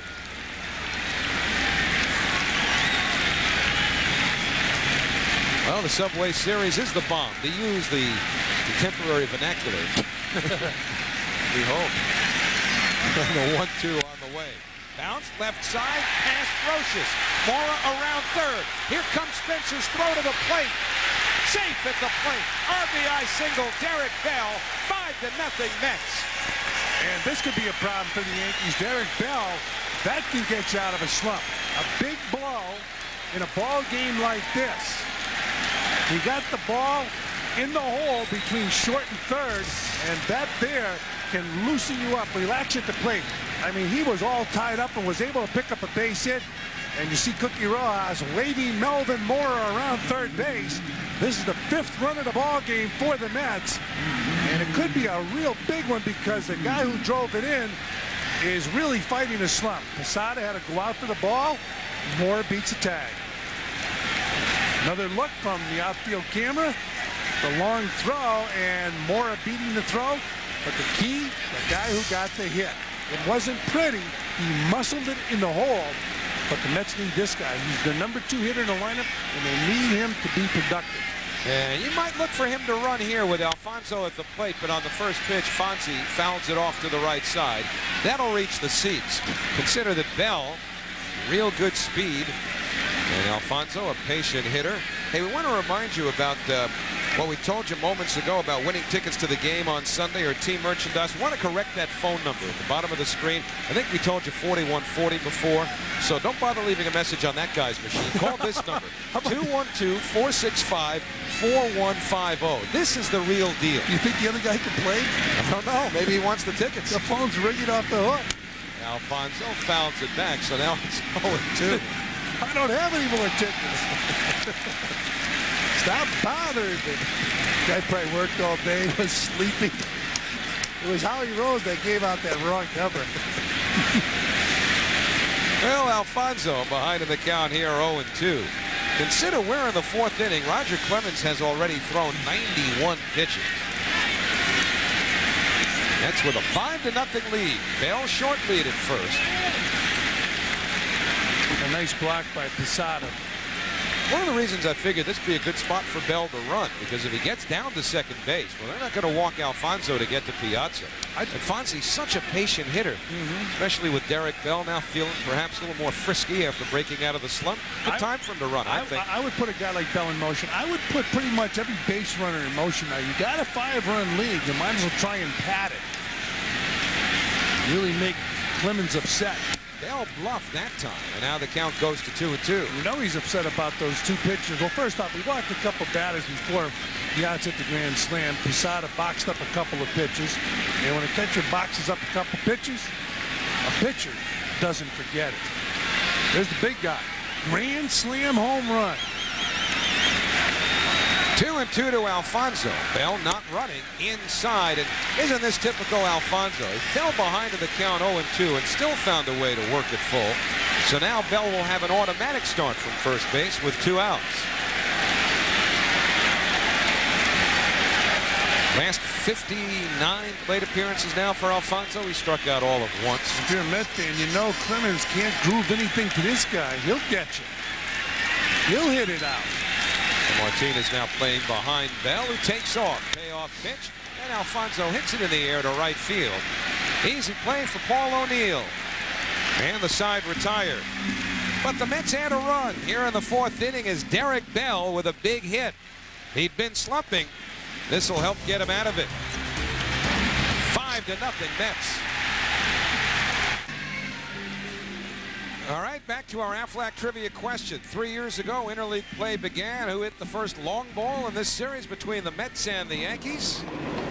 Let's go back to June of '97. Bernard Gilkey. Before the laser surgery, the eye laser surgery, hits the home run off David Wells. And the bobblehead dolls are agreeing it's Bernard Gilkey, June 17th, 1997. One of those dolls happy, the other one with a nervous twitch. As the Mets with a 5-0 lead. Posada first ball hitting, and he's thrown out by Robin Ventura. That's one thing now Al Leiter has to do is just throw that ball over the plate. He has that natural ball movement. Make the Yankees hit that first pitch. Utilize your defense. Get off that field and get your offense going again. Don't pitch from behind. Don't give the Yankees any motivation by walking a couple batters. Make them hit the ball to get on. You know, Al Leiter now, they're waiting for something to come out the field. Last inning, we were talking about that telephone number, and it was a problem. We gave out the wrong telephone number. I remember Mel Allen, who I worked with on Sports Channel, telling me when he was working here at Yankee Stadium, they crossed some wires up. And you could hear a conversation between a gentleman and his girlfriend or wife. They're having an argument. It was going out over the air. And Mel's voice, they could hear Mel, and only in their house he was doing the play-by-play. Guy said, will you shut Mel Allen up? Obviously a Dodger fan or a Giant fan. How about arguing with somebody? You hear Mel in your telephone. Tino Martinez grounded to short his first time up. You know, you bring up Mel Allen. So many of the players who came in here for the first time. Kurt Abbott was talking about it this afternoon.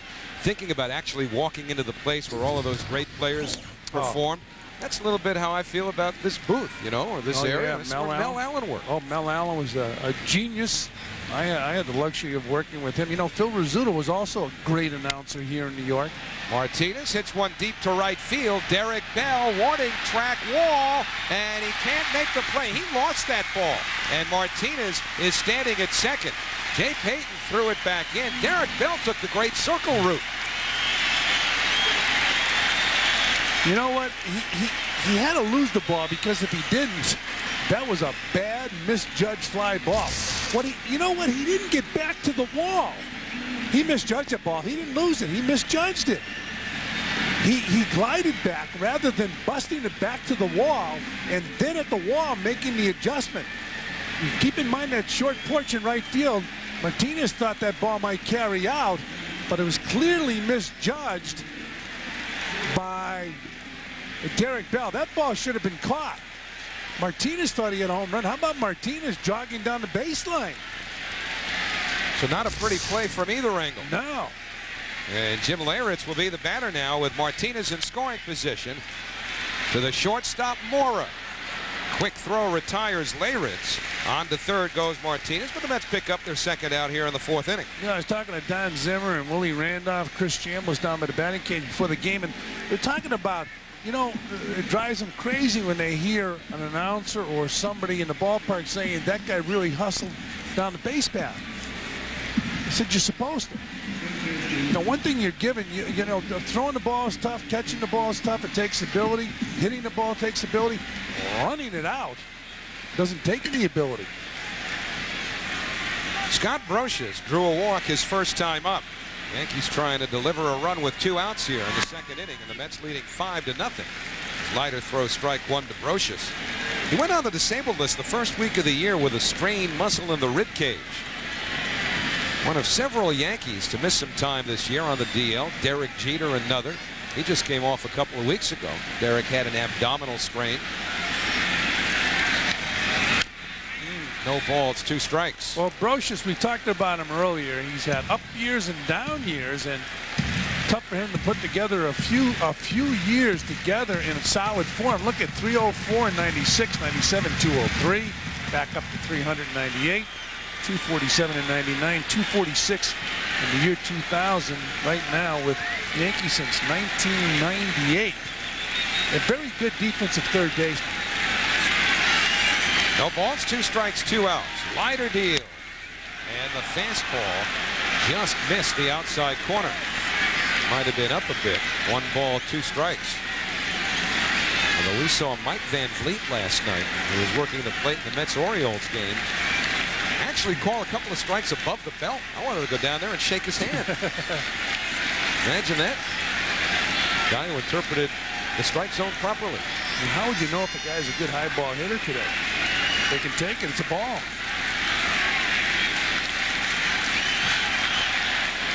1-2 to Brocious. And the fastball up and in. The Leiter trying to bear down here. And Strand Martinez by rights. Leiter should be out of the inning.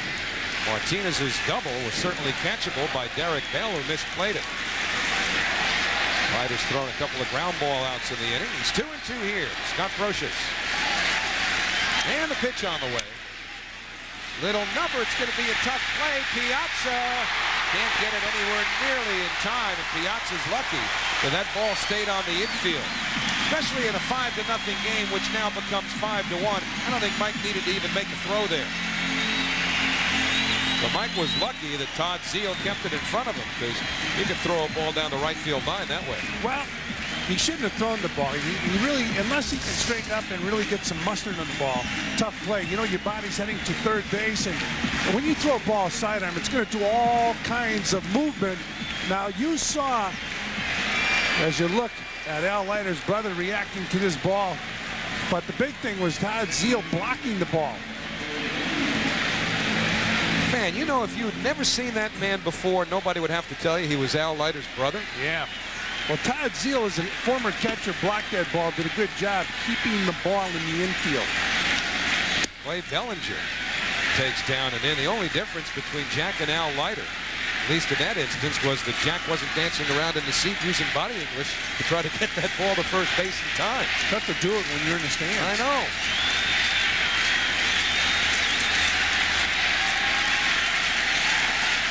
See, you're a lot more, you know what, I shouldn't say that. You know what, when you have your brother on the mound in a big league game, the guy in the stands, well, he might be relaxing. We showed you the butt blip before. He's okay. And the 1-0 now, the Bellinger. That's what happens when your brother's pitching, trust me. Or your son. Oh, he's not jumping around. That's right. Dave Wallace going to jump around. And when he came in the ballpark, he said, this will relax me, but I do know when to say when, as Bobby Valentine's going out, I should say Dave Wallace, to relax Al Leiter. Dave Wallace has changed his stripes over the years. Dave Wallace grew up in Waterbury, Connecticut, which is a little closer to New York than Boston is, but his household was split right down the middle. 4 Wallaces growing up. 2 were Yankee fans, including Dave, and 2 were Red Sox fans. So Dave Wallace in the house that he came to love so much. Hey, don't forget about those family ticket packs. Call 718-507-TIXX and ask about it. You get 4 Mets tickets, 4 hot dogs, 4 sodas, copy of Mets magazine too. 2-1 now to Clay Bellinger. You mentioned Dave Wallace in Waterbury. I had the opportunity to play a couple months in Waterbury in the minor leagues. Nice little town. And there was a famous baseball player that came out of Waterbury. They made a movie about him. Fear Strikes Out. Oh, yeah, Dave's talking about him. Jimmy Pearsall. 3 balls, 1 strike to Bellinger. In fact, I was in the ballpark here about 1961 or 62 when Jimmy Pearsall was playing center field for the Cleveland Indians. A couple of fans came out of the bleachers. Pearsall didn't wait for help. He went after those fans. Yeah. And Rocky Calavito did it here at Yankee Stadium. Bellinger trying to do it for the Yankees now. It's 5-1 Mets. 2 outs here in the 5th. Softly hit Ventura in to make the catch, and the side retired. So the Yankees get a run. There were 2 hits. They leave 1. Bellinger pops up. Subway Series 2000 being presented by Empire. Here right now is going to go down as the greatest hitting catcher who played the game. There's a guy right behind him out there in Texas who's an outstanding hitter, Pudge Rodriguez. And there's a bullet in the left field. So Piazza picking up his 2nd hit of the ball game off Roger Clemens, and the Mets have their leadoff man on here in the top of the 5th. This is why he's so tough. You know, he's in a situation with 2 strikes. Where do you work him? You work him away, he takes the ball, you can hit it with power the other way. Now he pulls one into left field. And our Delta Airlines upcoming schedule tonight shows you 2 more easy commutes for the Mets, and then a little bit tougher job as they'll go out to the Midwest to play the Cubs. Don't forget Geico Mets on deck, preceding all games on Fox Sports Net. Robin Ventura fouling off the first pitch. Ventura in this ball game 0 for 2, grounded out and flying out. You know, Howie, you talked about that grand slam, only 2 grand slams off Roger Clemens in his career. There is a Hall of Fame pitcher who never gave up a grand slam, Jim Palmer. Now Piazza's already got 1 tonight. But a good piece of hitting there with 2 strikes on it. Take Clemens into left field. This ball's bounced back to Clemens. He doesn't even look at second base. Piazza was running to second. He goes to first for the sure out. Usually, you know, you say a good piece of hitting when a guy goes the other way. 2-strike situation, protecting the outside of the plate. Mike hits it so well to the opposite field, that's not a surprise. So here Clemens busts him inside, and Piazza's so strong. He's able to get around and muscle the ball into left field. That's how you hit 330 for your career. I mean, how do you get him out? What's the formula? Well, the best way to pitch him, and he knows it, is throw him hard stuff in. But if he's able to get on top of a ball that misses just a little bit out over the plate, he's going to crush it to left field. And the one thing that Piazza does, if you look at his stats throughout his career, he makes contact. Piazza on second base. 1-0 on the hitter Todd Zeile. Zeile 0 for 2 in his ball game, but he's been on fire with that bat lately. He's grounded out twice in this game. Yankee Stadium, the Mets and the Yanks.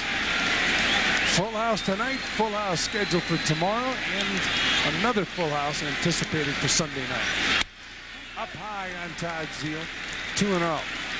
So how much have the Mets missed John Olerud? Well, statistics don't tell you everything, but look at what Zeile's done. Just about right there in terms of average. Far more power, 10 more ribbies. John will have a better on-base percentage, and Olerud is better defensively, to be sure. But it's not like there's been a huge gap. No, but Zeile has done a nice job at first base. John Olerud did a fine job playing with the Mets. He wanted to go to Seattle. The pressure was on Todd Zeile. And boy, I thought he handled it with such class. Made a few errors early in the year. Handled it very well. Here's a strike. He said, I want to come into New York. I had an opportunity to interview him during the off-season on our Hot Stove Report. And he said it was important for him to come into New York. He felt, you know, he lives in Southern California. He would take advantage of Manhattan. And he and his family live in Manhattan. Takes the subway out to Shea Stadium pretty much every day. Derek Jeter of the Yankees lives in Manhattan. There's a base hit in the center field. Here comes Piazza. Williams will go to second, and the Mets have another run. It's 6-1 Mets. Todd Zeile, a single and an RBI. RBI for Todd Zeile, number 42. Well, Roger Clemens is going to the Hall of Fame one day. That's a lot, but he has been no mystery to the Mets over the last couple of years. The Mets beat him twice last year, and they now have a 6-1 lead tonight. Clemens got that ball up and out over the plate. So Todd Zeile, a nice easy swing, just goes with it and hits it through the middle. Nothing fancy. Zeile not over anxious, and that's what happens when you're in a good hitting groove rather than being anxious or lunging. Zeal with the lead off first base, and the batter, Lenny Harris. I'm sorry, Fran. I think of Derek Bell when he was going well earlier in the year. So many balls he hit. We know about the ones to right field through the middle because he had that nice, easy swing. That's what Zeal's doing now. I mean, when you're in a slump, the best thing to do, try to hit the ball right back to the pitch. Harris takes down low, 1-1. And the reason they tell you that is you'll wait longer. The longer you can wait as a hitter, the better off you are. You get a better look at the ball. You're not hitting the ball off the end of the bat. If you have a choice between hitting the ball off the end of the bat and getting jammed, get jammed. You're a lot better off. You can muscle the ball into the outfield. It's 1-2 on Harris. But the longer you can wait, and that's the secret to Mike Piazza. He is so strong. He takes such a small stride. He's able to wait longer than most hitters. And as Howie mentioned, he just got jammed, but he hit the ball hard in the left field because he waits long on the ball. Swung on and missed. Harris goes down. 2 outs here in the top of the 5th inning. And now we'll take a look at our Jeep game summary. It has a decidedly Mets flavor to it midway through this game. Mike Piazza, the big hit so far. His 11th career grand slam, only the 2nd ever given up by Clemens. Derek Bell trying to get out of a slump, singled one home. Brocious got one back for the Yankees, but Zeal got that run right back for the Mets here in the 5th. And Zeal, along with those two, have become pretty much inseparable. I'll tell you, when you're around the batting cage and they're getting on each other, it's pretty humorous. Here's a strike to Jay Payton. And I mean, Zeal and Ventura, and I think those guys started. So then Piazza has to get involved with it because Piazza's pretty quiet. Yeah, but when he gets going, he's not going to get cheated when it comes to that stuff. He didn't get cheated swinging that bat today. A grand slam and a single. The Mets have a comfortable 6-1 lead on Roger Clemens. And Jay Payton is taking much better rips. Even when he makes his outs, he's got that real aggressive swing. And again, you talk about being able to wait on the ball, and we talked about his front foot getting down to get everything going. But he is awfully strong. Gotta believe before it's over, Bobby Valentine's gonna fall in love with Jay Payton. Just watching this kid in the outfield, watching him swing the bat, and I'm sure Bobby Valentine's got an open mind towards Jay Payton. Here's the 0-2 pitch. Fouled off. Good pitch by Clemens. Roger Clemens coming into tonight's action 4-5. And Howie, I gotta believe that the Yankees and Joe Torre are concerned about Roger Clemens. Well, you'd have to be. I mean, as we mentioned earlier, he's in one of those good start, bad start funks. But, you know, he's going to be 38 years of age this summer. August 4th is when he'll turn 38. And even though pitchers can pitch longer than perhaps earlier in their careers, I just wonder how much gas is left in Clemens' tank. I mean, the Yankees have not seen the Roger Clemens, nor do they have a right to expect to see the Clemens in his Boston Red Sox prime since he's been here. Remember, this is a guy who's throwing 115 pitches now early in the 5th inning. Oh, he's a workhorse. And so is Leiter. Leiter throws a lot of pitches. It's been a tough night for Clemens. Here's the 1-2 pitch. Payton puts it in play. Payton can fly. And he's got himself an infield hit. All you can do is pick it up and take a bite out of it, because if he hits a ball like that 10 times, he's going to have 9 infield hits. So one of his base hits hit hard right through the middle. This they classify more as a swinging bunt. But a smart play here by Scott Brocious. Might as well just put it in your pocket, because he has no chance. And that's in some contrast to the play Piazza made in the bottom of the 4th inning, when he had virtually no chance to throw out Scott Brocious at first base on a little swinging bunt. And Piazza was lucky he didn't throw that ball away. Brocious got credit for an RBI single. And the throw to first base, and back easily is Jay Payton. Payton's got, he doesn't have a ceiling on his talent. He's got power. He's hit for average. He has been extremely impressive in the outfield. And watch him get back to first base. Mookie Wilson, I'm sure, was screaming at the top of his lungs. And Posada will do that. He'll throw behind the runner. That is not an aberration for Jorge Posada. He likes to throw. And the 1-0 pitch, and there's a broken bat, flies into the stands, and Clemens makes the play, flips to first base. Hopefully nobody got hurt in the stands. Half of a bat flew into the stands. And here comes Mike Piazza scoring the 6th run of the ball game for the Mets. After 4.5, it's 6-1 Mets. About that ride, I remember my first manager in baseball, Elmer Vallow, who played 20 years in the big leagues. And what a motivator he was. After I hit about 110, I needed some motivation. The following year, he told me the stride is so important. It's got to be soft, and Jeter's employing that soft stride. And like you said, if you jam that foot down, you're the bobbing head doll. That does it, huh? That does it. That's how you get yourself a doll. Like pushing button. Here's the 1-1 pitch. Foul out of play. Well, if you haven't experienced the atmosphere in the Subway Series, you got to try and do it. Well, the Mets have taken some of the atmosphere away from this setting tonight. I mean, the Mets fans have been the ones doing all the celebrating to this point. Once they got that 4-0 lead, things got pretty quiet here. Yeah. Met fans sitting with Yankee fans, that can be uncomfortable, unless they're real close. Met fan in front of a Yankee fan. You know right what, there. Fran, I'll tell you what, I sense that there's a different dynamic to the rivalry as far as the fans go now between the Mets and the Yankees than there was when I was growing up in the 60s and the early 70s. I think it's more venomous now. And I think that preceded the beginning of interleague play. It just seems to me, and I may be wrong here, but it seems to me that there's more of a preoccupation on the part of both sides from a fan standpoint with the other team. I'm just thinking back to last fall when the Mets won a couple of big games at Shea Stadium in the playoffs. Jeter hits the ball in the gap, left center field. Pate goes over. He's not able to catch the ball in the air, but he comes up throwing, and Jeter is held to a single. It seemed to me that ball died as Payton was going to his right.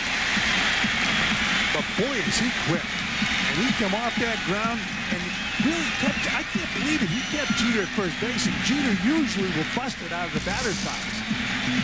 Well, again, Jake Payton using his speed here almost makes this play, but he clearly traps the ball. And Jeter, who taking a big turn at first base, held up. Jeter tried to sell it. And he just about had light or so. He did. He did. He sailed. But deep down his heart, he knew he was wrong. So Jeter's on first base with nobody out. And Bernie Williams takes a strike. But just to finish the point I was making a moment ago, Fran, when the Mets won a couple of big games in the postseason last year, fans were leaving Shea Stadium shouting things about the Yankees. You know, we're not in the ballpark and we're not necessarily relevant to the situation. I'm sure the same stuff goes on here. That preoccupation, at least to my recollection, did not exist during the 60s and 70s. I don't think Mets fans worried that much about the Yankees. I don't think Yankees fans worried that much about the Mets. That's all changed now. I have never, ever seen it in New York since I've been in New York. The feverish atmosphere that these two teams have created. Up the middle, and Alfonso didn't have to do that. He could have flipped it with his, taking the ball out of his glove and flipped to Melvin Mora and get the sure out at second base. Rarely does he make a mistake, a mental mistake. He and Ray Ordonez do this stuff before games. Certainly they did it a lot in spring training, almost like they're playing Pepper. But you got to know the situation. The Mets have a 6-1 lead here. All you want out of this is 1 out. So Edgardo Alfonso acting a little too quickly here in thinking, boy, maybe we could turn a flashy double play. There's no need to worry about a double play here. You got a 5-run lead. Just get 1 out.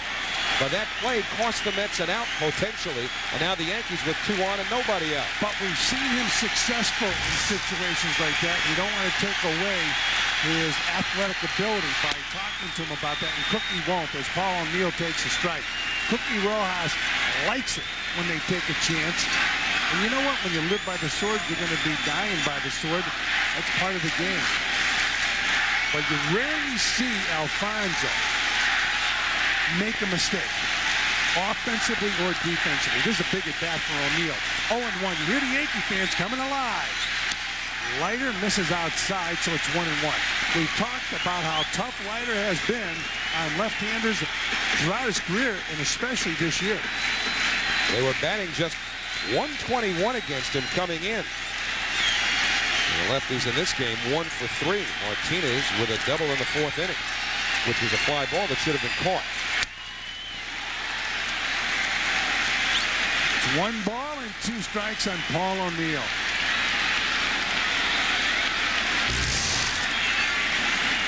So with a 1-1 count, Leiter came upstairs to Paul O'Neill. Threw it right by him. We saw him strike O'Neill out on a nasty slider last time up. O'Neill 0 for 2, a strikeout and a flyout. There's a fastball out over the plate.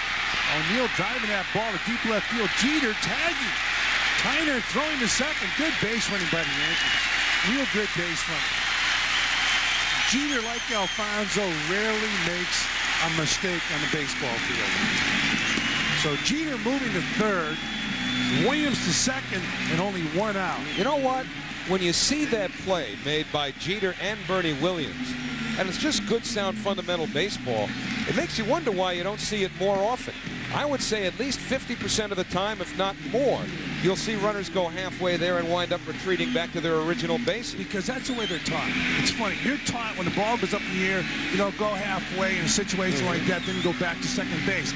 But today, these guys are better athletes. They think better. And a guy like Jeter especially, or Alfonso, and they know I'm going back to second. And we saw Jeter earlier go back to first and tag up. But see, Jeter recognized immediately that ball was going to stay in the ballpark. So the smart thing to do is tag up and get to third base. And taking a cue from Jeter, Bernie Williams did the same thing at first base.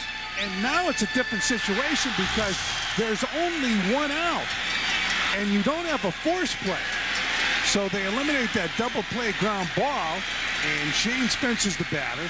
He struck out twice in this ball game. He's 0 for 2, but there's no force play because Jeter and Bernie Williams wisely advanced on a fly ball out to left field. And by doing that, not only are they in scoring position, but the Mets with a 5-run lead, they're going to play the infield back. Yeah, so now a ground ball, you could score a run with an out. And they call it in baseball chipping away. There's a high fly ball left field. Tyner calling for it. He makes the grab, and Jeter, who hustled to third base, hustled a run for the Yankees. Now Bernie Williams holding on at second. But an interesting scene out there. See, Payton's the center fielder. Tyner has been taught as a center fielder to take charge. While here, he's got to give way to Jay Payton in center field. So the smart base running of Derek Jeter leads to a run against Al Leiter, the second that he's given up tonight on our New York Marriott Marquis pitching matchup. New York Marriott Marquis is Broadway's biggest hit. The biggest hit has come off of Clemens. That's been the grand slam by Piazza. So it's now a 6-2 Met lead as the teams have scored single runs, top and bottom of each of the last 2 innings. Full house, Yankee Stadium, the Mets and the Yankees. This town has had a fever pitch for baseball for a couple years because of these two organizations. As Posada takes the strike, 0-1. The Yankees world champions last year, but there was as much or more interest in the Mets as they pursued the wild card in the National League. All kinds of excitement. The Yankees were more of a methodical team last year, mowing down the opponents.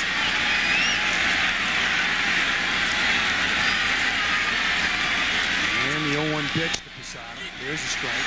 0-2. It's been a tough night for Posada. He grounded out twice. That's been running with him behind the plate. He does have a good throwing arm. Now, unfortunately for him, he didn't play every single game or the bulk of the games when Joe Girardi was here because some of the pitchers like to pitch for Joe Girardi. But Al Leiter's fine with Mike Piazza.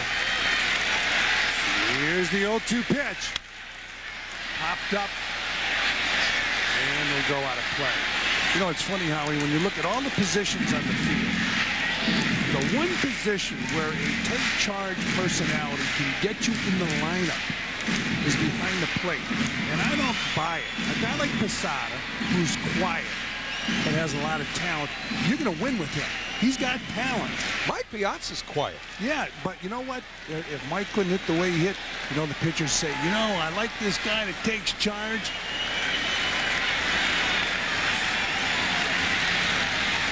Here's the 0-2 pitch. Popped up. It's playable. Derek Bell makes the grab.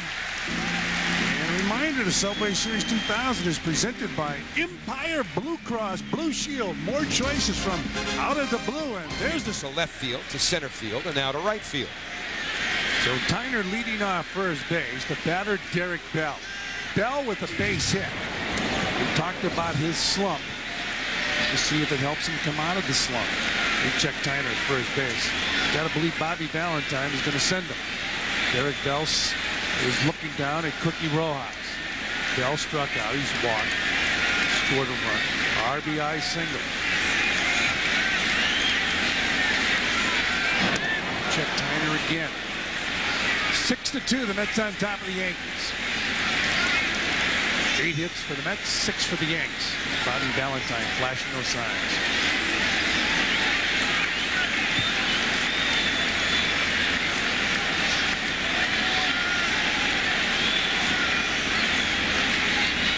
Derek Bell with 7 home runs and 27 RBI, but he has been struggling.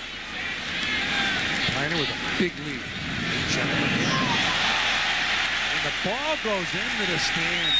How about that? Tyner diving back into first base. The ball into the stands. That's a dilemma for anybody when the stands are that close. Now, this is the way the game has gone all night for Roger Clemens. A poor throw, which gets Tyner down to second base. Mets have had the leadoff man on in 4 of the first 6 innings. And from that point, Clemens has labored. And you know what, Howie, in a situation like this, I know the middle of the order is coming up. There's nobody out. I wouldn't take this kid's aggressiveness away. If he can pick up a pitch, steal third, go ahead. As Derek Bell takes ball 1. Now, earlier in the ball game, we saw Derek Bell trying to get Tyner over to third base. Couldn't do it. Struck out. If you really want him over and you don't feel comfortable with the bat in your hand, then just push the ball to the right side. That'll get him over. Inside. And it's funny because when a pitcher knows you're trying to get the runner over, he pitches you in. I think if I'm Derek Bell with a 4-run lead, I'm not worried about playing little ball here. You got to be feeling good about yourself after coming up with an RBI single. Swing the bat. Don't worry about the right side here. Well, the only reason I would think about pushing the ball, it's up to him, though. It's not, Bobby Valentine would leave it up to Derek Bell. It depends on how he feels at the plate. 2-1 on Derek Bell. If you feel real uncomfortable, you got to take it upon yourself to let the manager know by pushing the ball over there. Well, Derek Bell pulled this one just past Scott Brocious at third base. Melvin Mora came around to score. That was Bell's last time up in the 4th inning. So is there a carryover? Perhaps. Doesn't even have to be from one at-bat to the very next. But it looked like Bell on that 2-0 pitch was trying to go to the right side. So it's 2-1. Roger Clemens looking in for the sign. Jorge Posada doing the catching tonight. Ball inside on Bell. 3-1. Now this is a great pitch for Derek Bell. You get to get the right side here. If you're going to swing away, just try to drill it.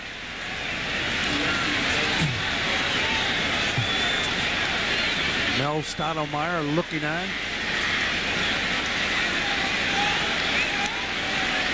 Three and 1 on Bell. Hard hit ball, fair ball. Tyner should score. Bell on his way to second base to throw.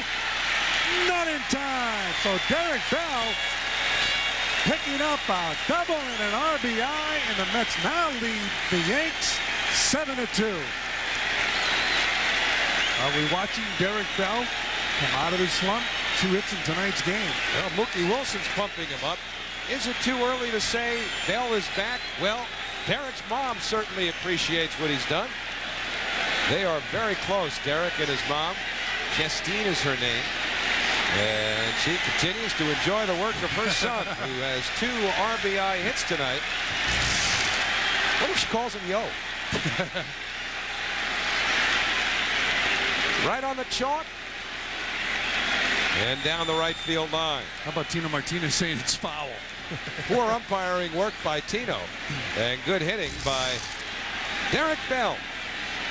So he's picked up 2 ribbies tonight. He now has 28 on the year. And the signs are that Derek Bell is starting to come out of it.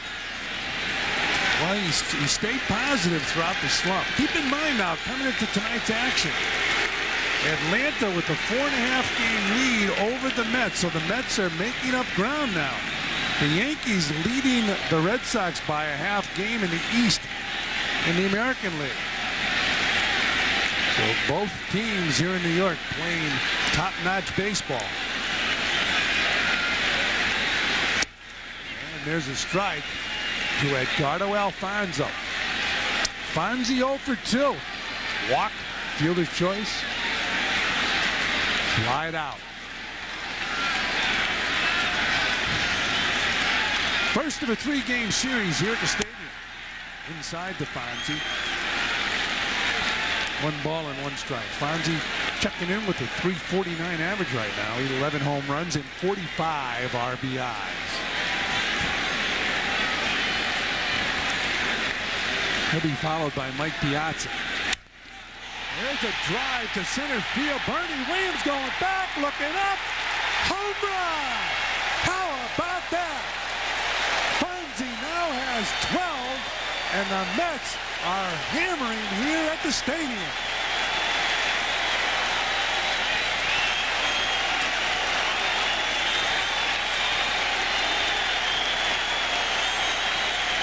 Whatever Mel Stottlemyre told Roger Clemens when he went to the mound just before Alfonzo came up didn't work.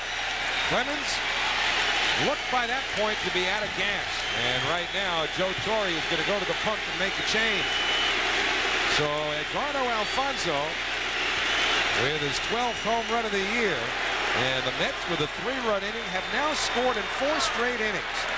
Tyner got it going. And Alfonzo has kept it going. And listen to this crowd here at the stadium.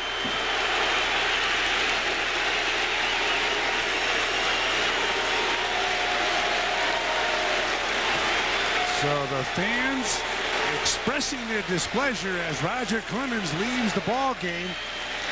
A pitching change for the Yanks. The Mets have a 7-run lead, and this call for the bullpen has been brought to you by AT&T. Get local and long distance together by calling 1-800-ATT-4ALL. The Mets, Piazza's was crushed. Alfonso's hit just as well. Clemens knew it, so did Fonzie. Deep left center, and that delivered 2 more. It's 9-2 Mets.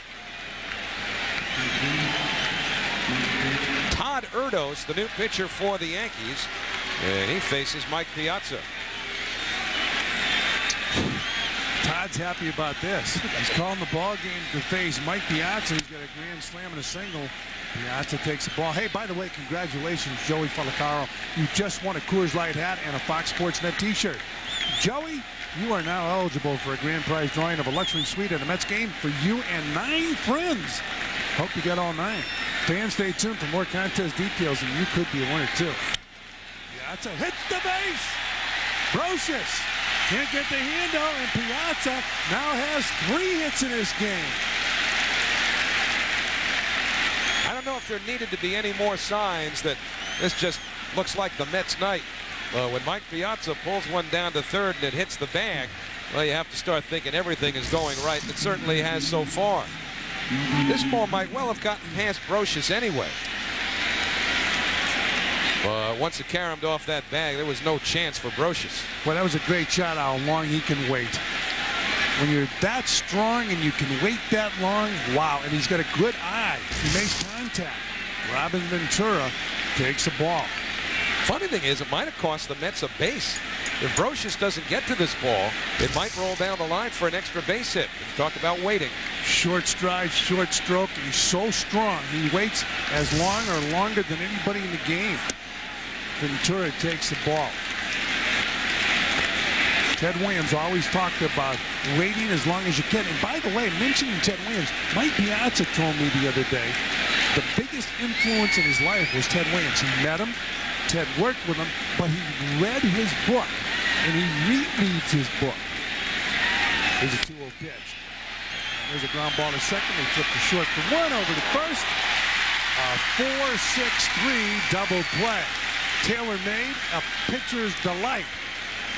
You see Mel Stoudemire looking on. Clemens knocked out of the ball game. The Mets have a 9-2 lead. Look at those numbers, Howie. Well, Roger Clemens lost twice last year, and he certainly is on the hook again tonight. That earned run average well over 13. Of course, in the 1986 World Series, you go back to that 6th game at Shea Stadium when the Red Sox gave him an early lead, and he couldn't hold on. And the sight of Clemens biting that towel in anticipation of a 3rd out that never came. Well, Todd Zeile in his ball games 1 for 3. He takes a fastball for a strike. It's 0-1. Zeile now at the 11 home runs and 42 RBIs. So Fonzie going deep here in the 6th. If you're a Met fan, it's been a wild night here at Yankee Stadium. 7-run lead.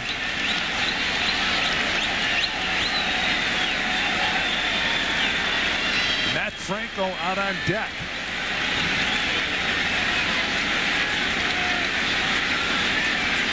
One pitch, swung on and missed. 1 ball and 2 strikes. So Jason Tyner set the tone in the first with a double. But then the man who threw the knockout blow and changed the complexion of this ball game was Mike Piazza in the 3rd, hitting a grand slam. Zeile fouling the ball back.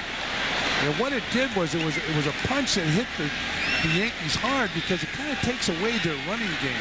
Unless you have a great running game where you just put everybody in motion. But the Yankees, although they've been successful lately in stealing bases, with a 4-run lead, it kind of slows them down a little bit.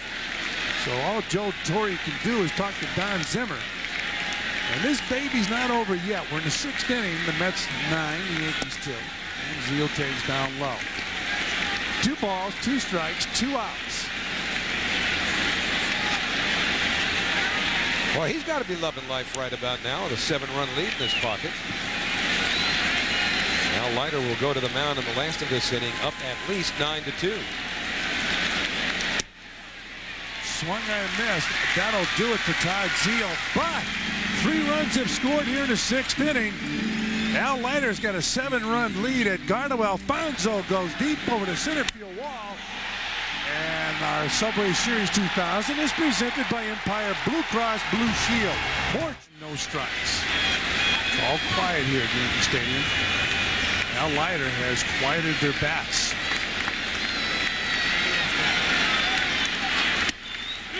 There's a strike. 2-1.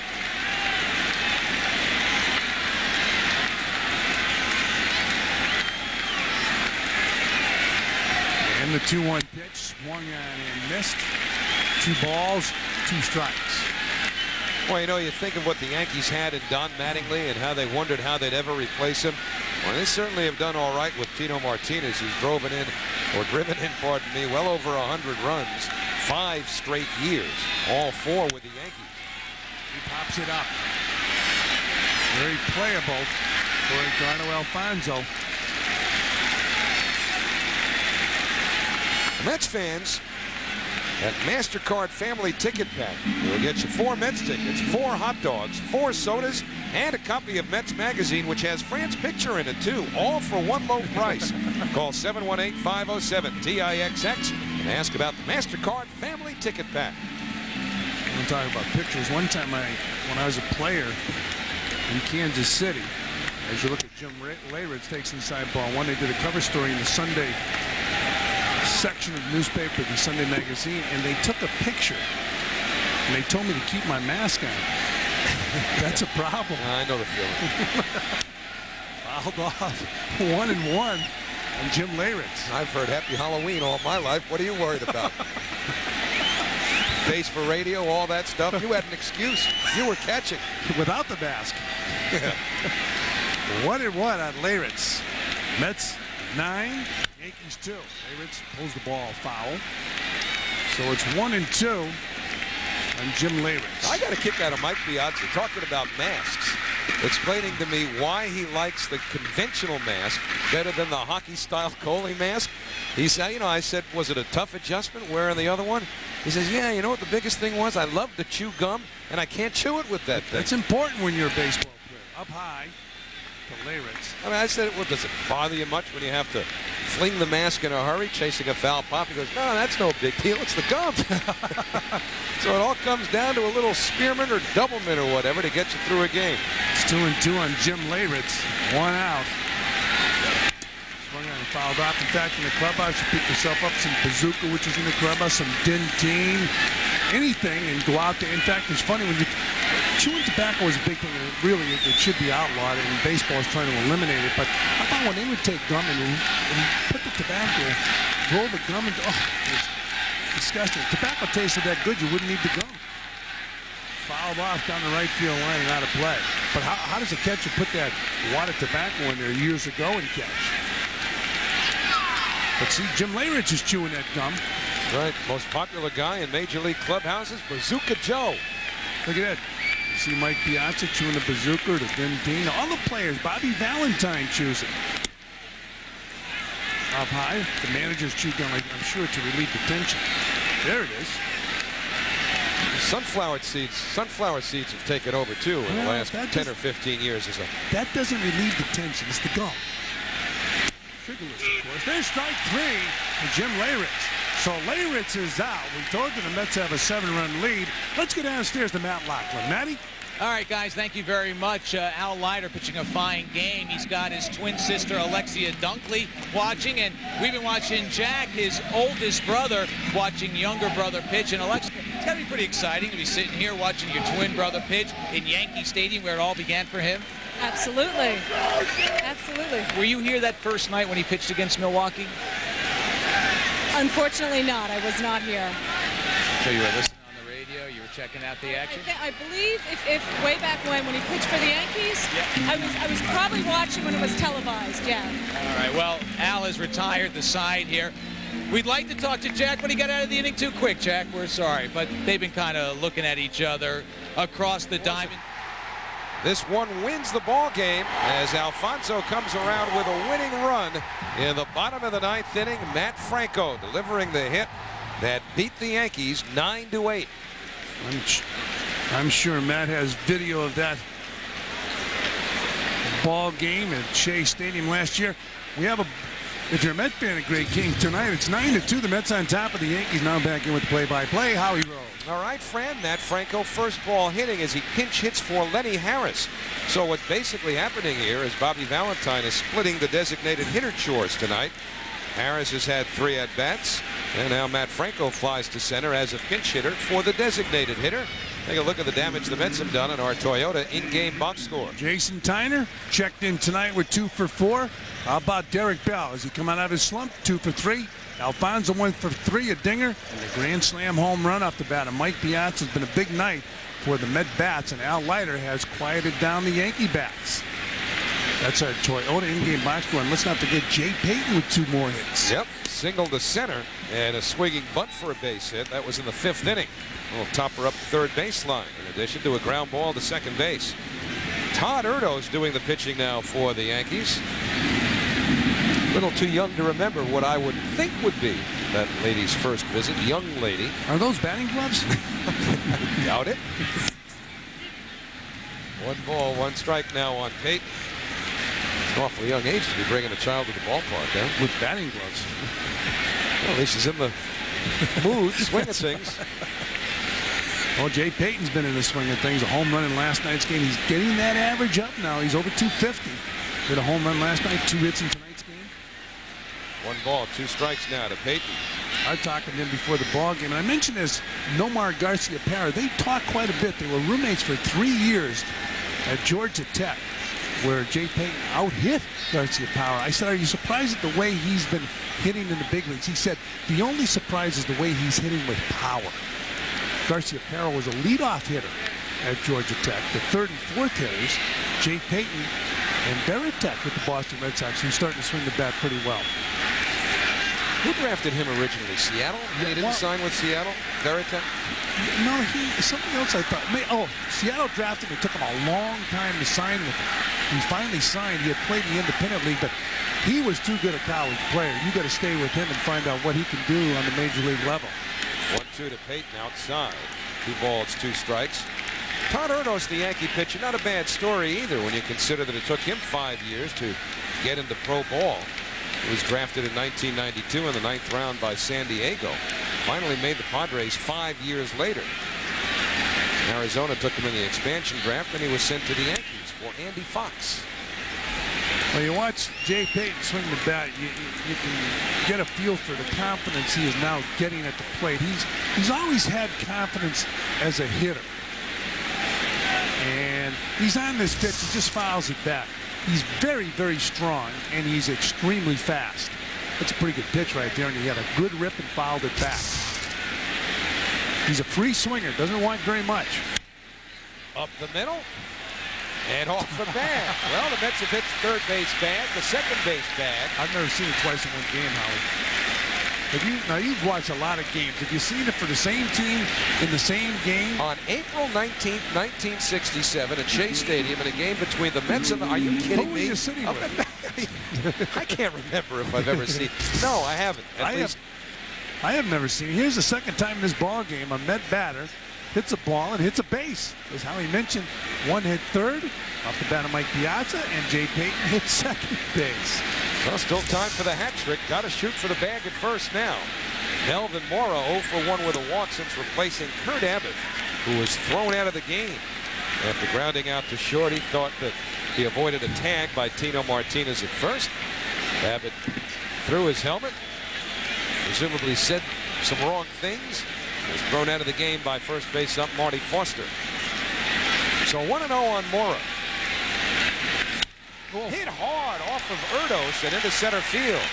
Looked like that just ticked off his glove, and Erdos was lucky he got it up there.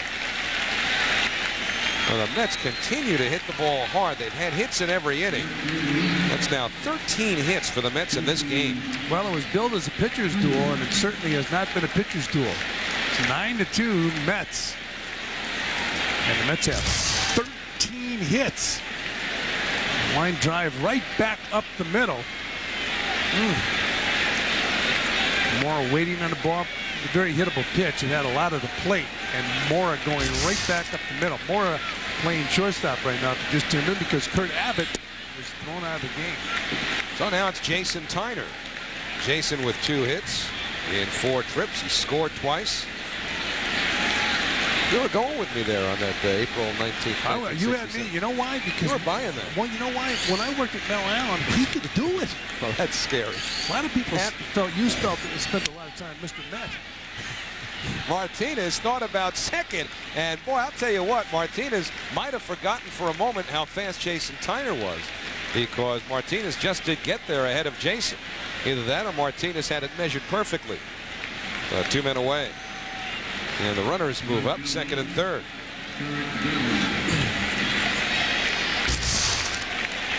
And Tino Martinez makes his play, thinks about second base, and then realizes Tyner's going down to first base. I better tag this, get the sure out. It would have been a tough throw going to second base because of the angle. Tino Martinez would have had to throw the ball to Derek Jeter with Melvin Mora going towards second. But now it's Derek Belligan, who has 2 hits in tonight's game. Each of his last 2 times up. Last one, an RBI double to right. Erdos starts him away, 1-0. Well, we started the night talking about his slump. He's got the 2 hits. He looks, and this will do it. When you get your first hit, you become a little bit more relaxed. There are certain guys in the major leagues or in pro ball or in high school ball that if they get hit the first time up, they're a real tough out the rest of the game. But if they don't, they're an easier out because they put more and more pressure on themselves as the game goes along. They grip the bat tighter, tighter, and tighter.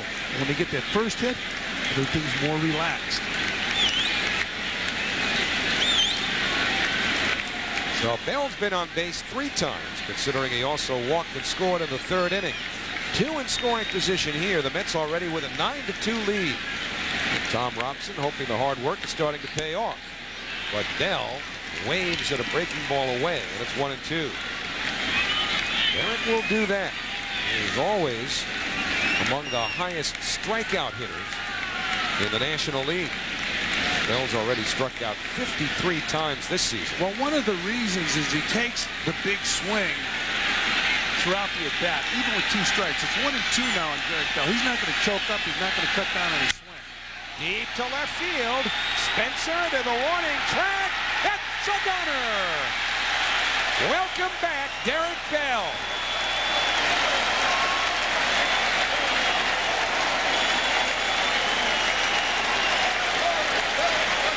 So a proud mom watches her son circle the bases with his 3rd hit of the night.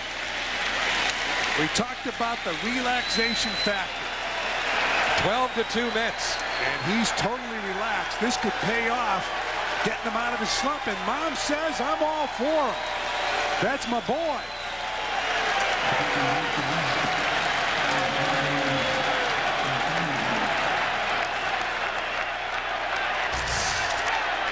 Here it is again. He's relaxed. And he knew he got it. So Derek Bell with a home run raises the fist. And it's a big night for, well, Derek Bell with a long-distance drive, which makes Ma Bell happy. Thank you and good night. 12-2 Mets. And Alfonso fouls one away to the right side.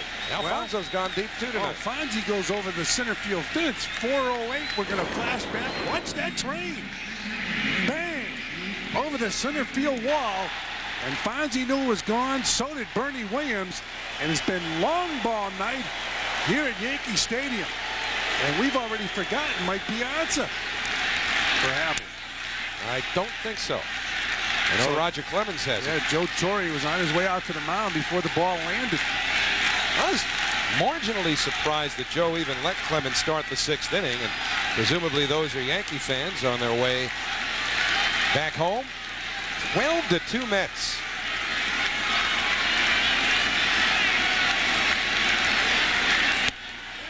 Alfonso unable to lay off, punched out by first base ump Marty Foster, and the side retired. But Derek Bell, 3 straight hits.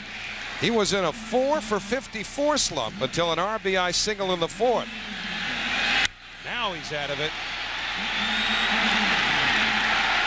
His 8th home run of the year has busted this one wide open, making Mama happy. Time to stretch here in the Bronx.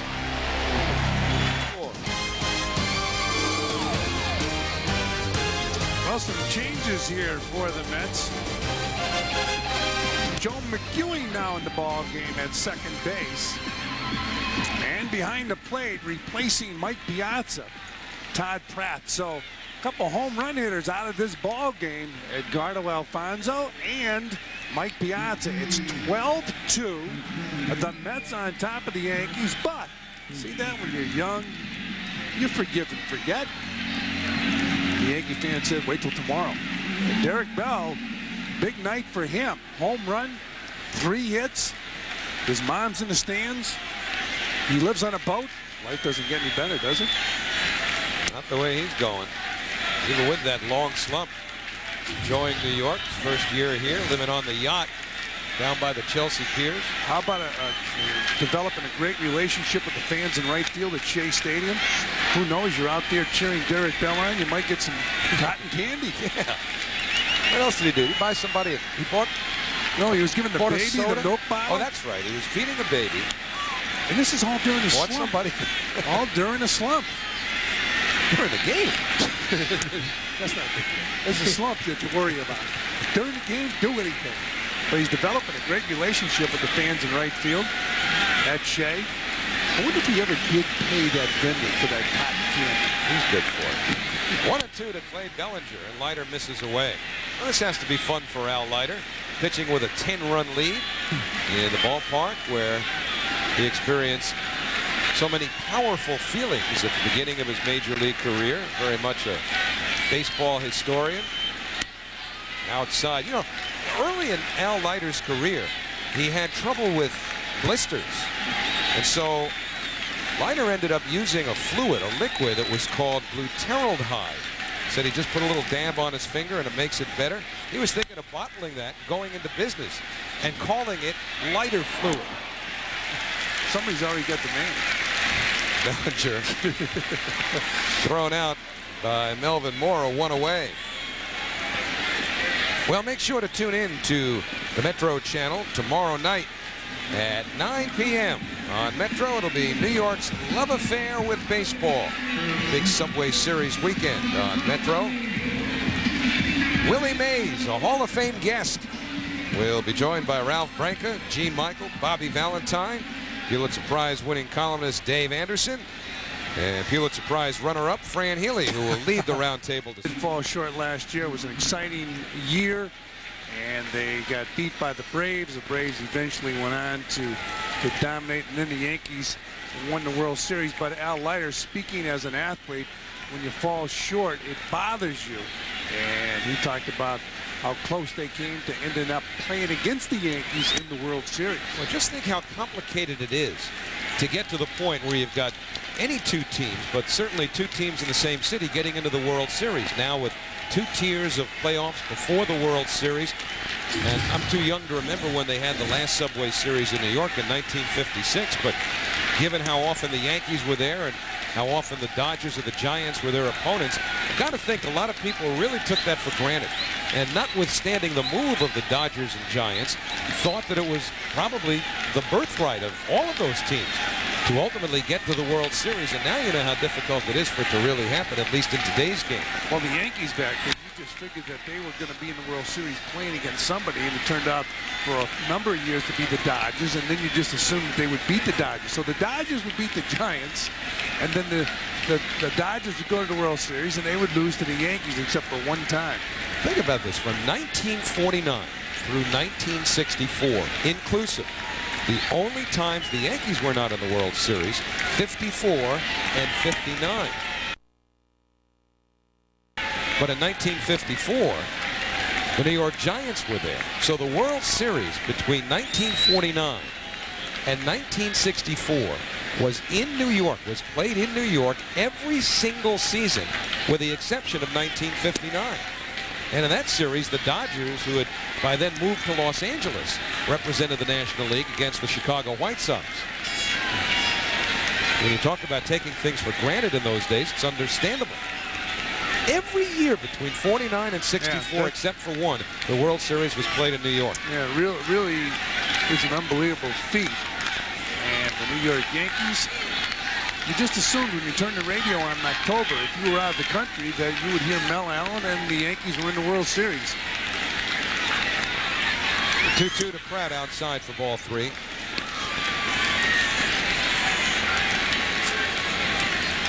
You see Todd Pratt.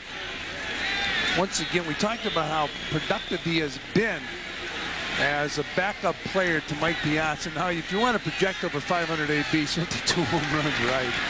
You know, when the more you play, the more other teams study you. Softly hit. Wilson Delgado now playing second base, throws out Todd Pratt, one away. Yankees making 4 defensive changes here. Clay Bellinger moves from second base to first base. That's Bellinger. And at second base, the man who just came up with the assist, Delgado. Felix Jose stays in the game in right field after pinch hitting for O'Neill.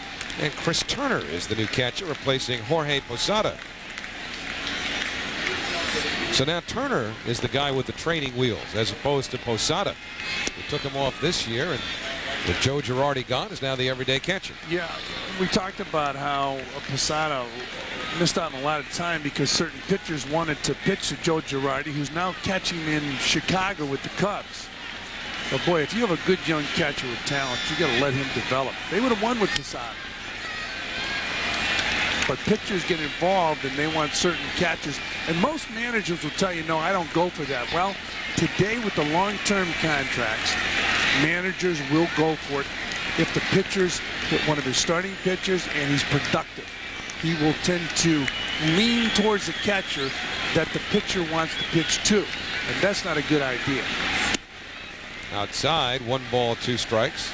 If you're a manager, you know, when you feel that that catcher can be productive swinging the bat, you want him in the lineup, put him in the lineup. But then you have to deal with the pitchers. Bounce to first. Bellinger will take it himself, 2 men away. So Ventura's grounded out, and that'll bring up Todd Zeile. All Mets tonight, 12-14-0. The Yankees 2 runs, 7 hits, 2 errors. This one slightly reminiscent of the first game in the series between the Mets and the Yankees 3 years ago. That first interleague series when Dave Malicki pitched the shutout. You saw Gilkey hit the first home run, and the Mets won 6-0. Mets taking charge of that game early. They scored in the first inning and kept tacking runs on. Took the Yankee fans out of their own ballpark pretty early, and tonight, although the Mets have done it in a more prolific fashion, they've done much the same thing. Crowd really thinning out, and I'm sure most of those who are staying are Met fans. And the big blow that really did some damage early in the ball game, coming off the bat of Mike Piazza, the grand slam, just changed the whole atmosphere. And as you mentioned at the time, Howie, it kind of took the crowd out of the ball game, whatever Yankee fans were here tonight, and got the Met fans deeper into the game. 1 ball, 1 strike to Zeal. Well, think of how long Roger Clemens has been around in the major leagues. Came up in 1986 with the Boston Red Sox, or at least had his first huge year in 1986. Came up the year before that. And the home run Piazza hit was only the 2nd grand slam he'd ever allowed. 1-2 to Zeal on the ground to second base. Delgado throws him out, and the Mets go quietly in the 8th inning. Nothing across, 3 ground ball outs. Middle of the 8th, some big numbers for the New York Mets. Get a full recap of everything that happened tonight on the Sea of Tranquility in the Stanley Cup playoffs and the NBA playoffs, Major League Baseball highlights, and much more. It's all coming up on the National Sports Report tonight after the game right here on Fox Sports Net. Guess when you score 12 runs like the Mets have, the baseball looks about as big and bright as the moon sometimes on its way to home plate. Well, they got to close it out. They got to take on the Yankees in the 8th and the 9th, and then think about tomorrow. Bobby Jones on the mound, and Bobby has struggled for the Mets, and the one guy who is staying right with him is the manager, Bobby Valentine. A lot of managers would not be pitching Bobby Jones tomorrow, but Bobby Valentine says he has confidence in him. Chris Turner, the new catcher for the Yankees, takes ball 1. Think of how ironic that is, Fran. Remember 3 years ago when Bobby Jones was having clearly the best season of his major league career, and this first interleague series came around. First one ever in regular season play between the Mets and the Yankees. And the way the rotation shook out, Bobby Jones was going to miss the series. And when you listen to FAN and the days leading up to it, everybody was calling in saying, how can you skip Bobby Jones? You got to start Bobby Jones against the Yankees. And now, look how things have turned around for Bobby Jones. And I've got to believe that everybody feels that Chris Turner with a fly ball to left center. Jay Payton called, 1 away. Everybody that's following the Mets this year would feel that Bobby Jones should miss this start, but Bobby Valentine is staying with him, and you know, it can help Bobby Jones's confidence if he goes out and pitches a good ball game. It certainly will help Bobby Valentine, but you know, in a series like this, there's been a lot written and a lot said by everybody that maybe Bobby Jones should miss this start, but Bobby Valentine staying with him. And there's no doubt in his mind. Well, Matt Franco is now at third base, so there's a technicality involved here. Franco had been the designated hitter. The Mets no longer have a designated hitter. So Bobby Valentine, when he brought Turk Wendell into the game and moved Franco from the DH spot to third base, sacrifices his designated hitter. Wendell technically is now batting in the 5th spot, which was occupied by Robin Ventura. Just in case you're keeping a scorecard. It's one of the little nuances of the designated hitter, which in my opinion is best eliminated anyway.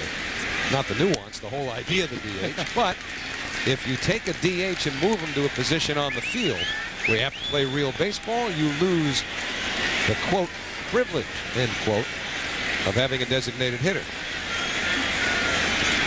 2-2 to Delgado. He's batting in Tino Martinez's spot. Delgado now playing second base. Roll to Mora. And there are 2 out.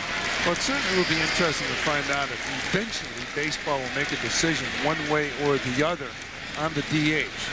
Well, I hope it's the other, if that signifies getting rid of it altogether. You like to go to the ballpark and watch a manager manage, you know? Yeah. To an extent, yeah. I like strategy, and there's a whole lot more of it in the National League. Yeah, Glendon Rush, I was talking to Glendon before the ball game yesterday in the clubhouse. He said the same thing. He said, I like it when, you know, there's different moves on the field. It makes it more intriguing. Absolutely. Of course, he is a pitcher. If you get rid of the DH, that takes that out of the lineup. Todd Zeile at first base. Takes it himself, retires Leyritz, and the Yankees go quickly in the 8th inning. So Turk Wendell works a 1-2-3-8. Of the first Subway Series has clearly belonged to the New York Mets. Leiter pitched well, and he got plenty of power support. A grand slam from Piazza. A diving catch by Jason Tyner. And then Alfonso went deep. And Joe Torre sent Roger Clemens to the showers. Thanks to Derek Bell, who made Ma Bell happy with a home run of his own. All part of our GM game summary.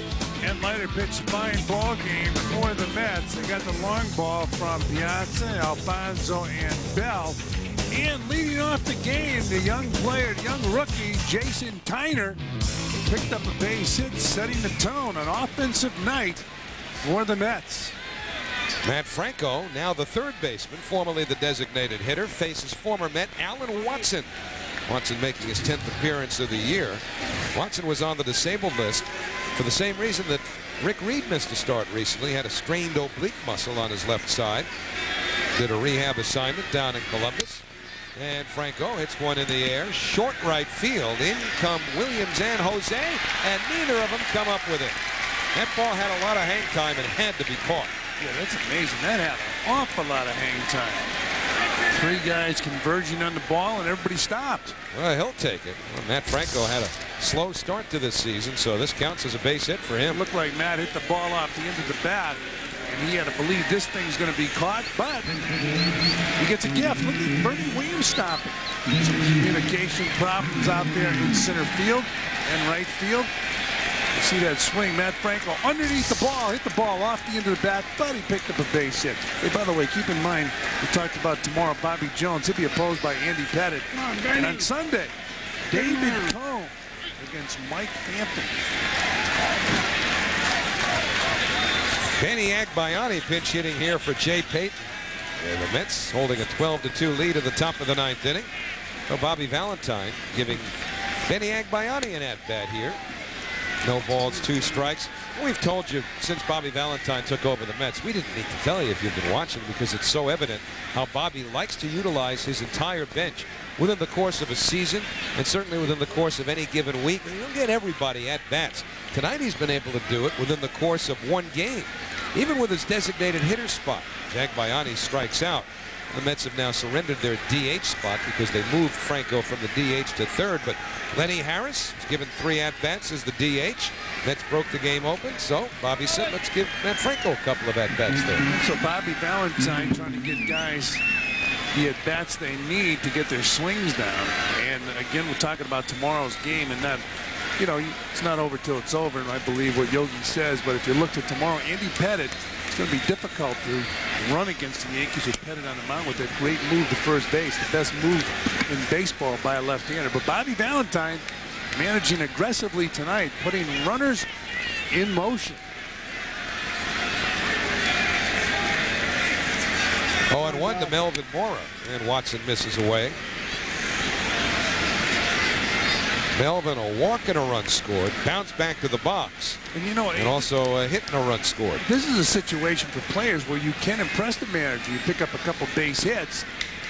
They're studying their talent on the field, so you might not start tomorrow or Sunday or next week, but following week, if somebody is struggling, you might get an opportunity because of what you have done tonight, even though it's a 12-2 ball game.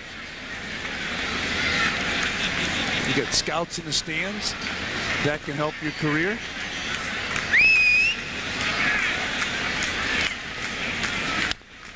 Popped up by Mora.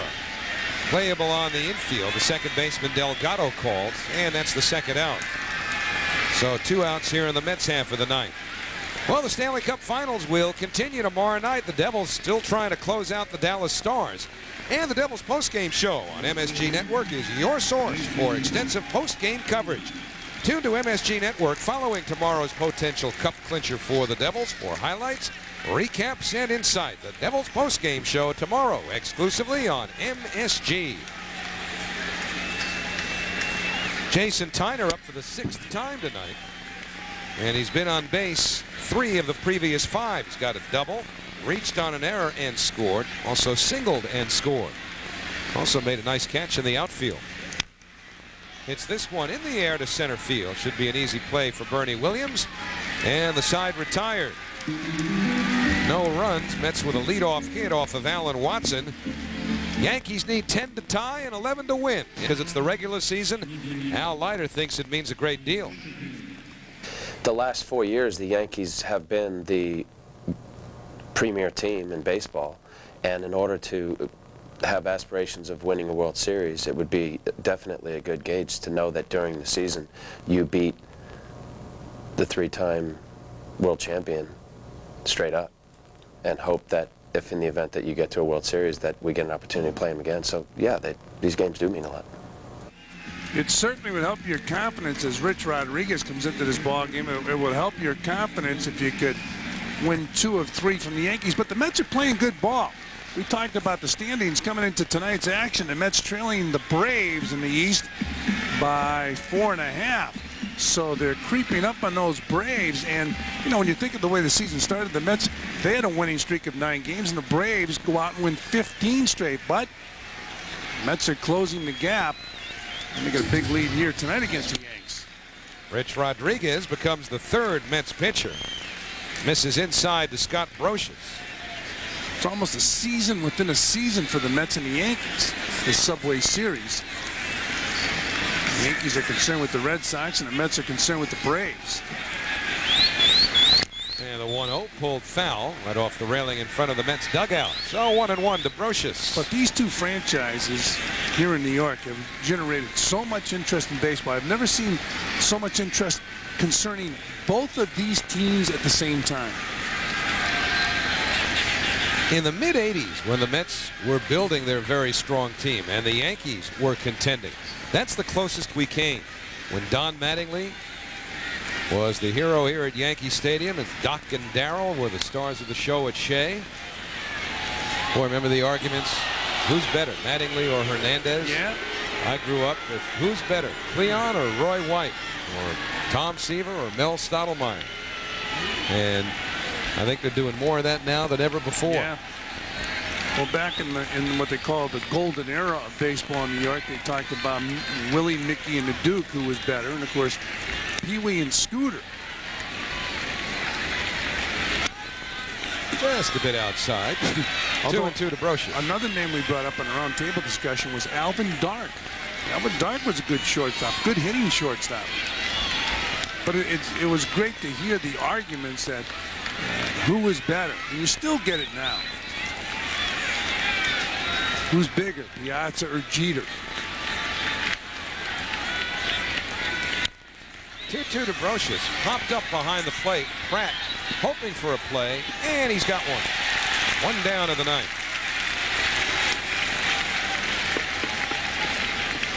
My favorite in the mid-'60s was the bullpen. Who's the better reliever, Thad Tillotson or Bill Wakefield? We didn't spend a whole lot of time throwing that one back and forth. Well, Pratt has that hockey mask on, but no matter what type of mask you have on, get rid of it.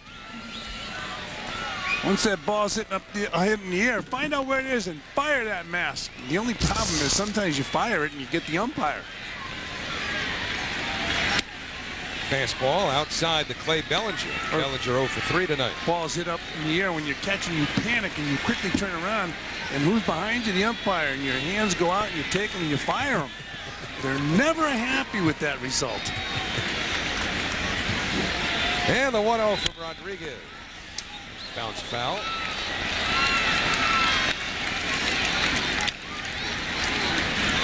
Bellinger playing in place of Chuck Knobloch tonight, although he has since moved from second to first base.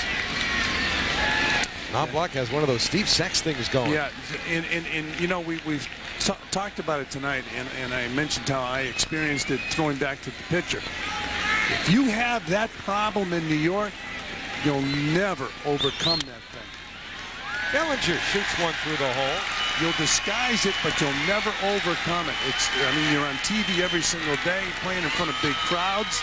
So Knobloch has his work cut out for him overcoming that problem. Subway Series 2000 has been presented by Empire Blue Cross Blue Shield. More choices from out of the blue. So the Yankees with 8 hits in this game now. Derek Jeter has 3 of them. And Jeter will settle in against Rich Rodriguez.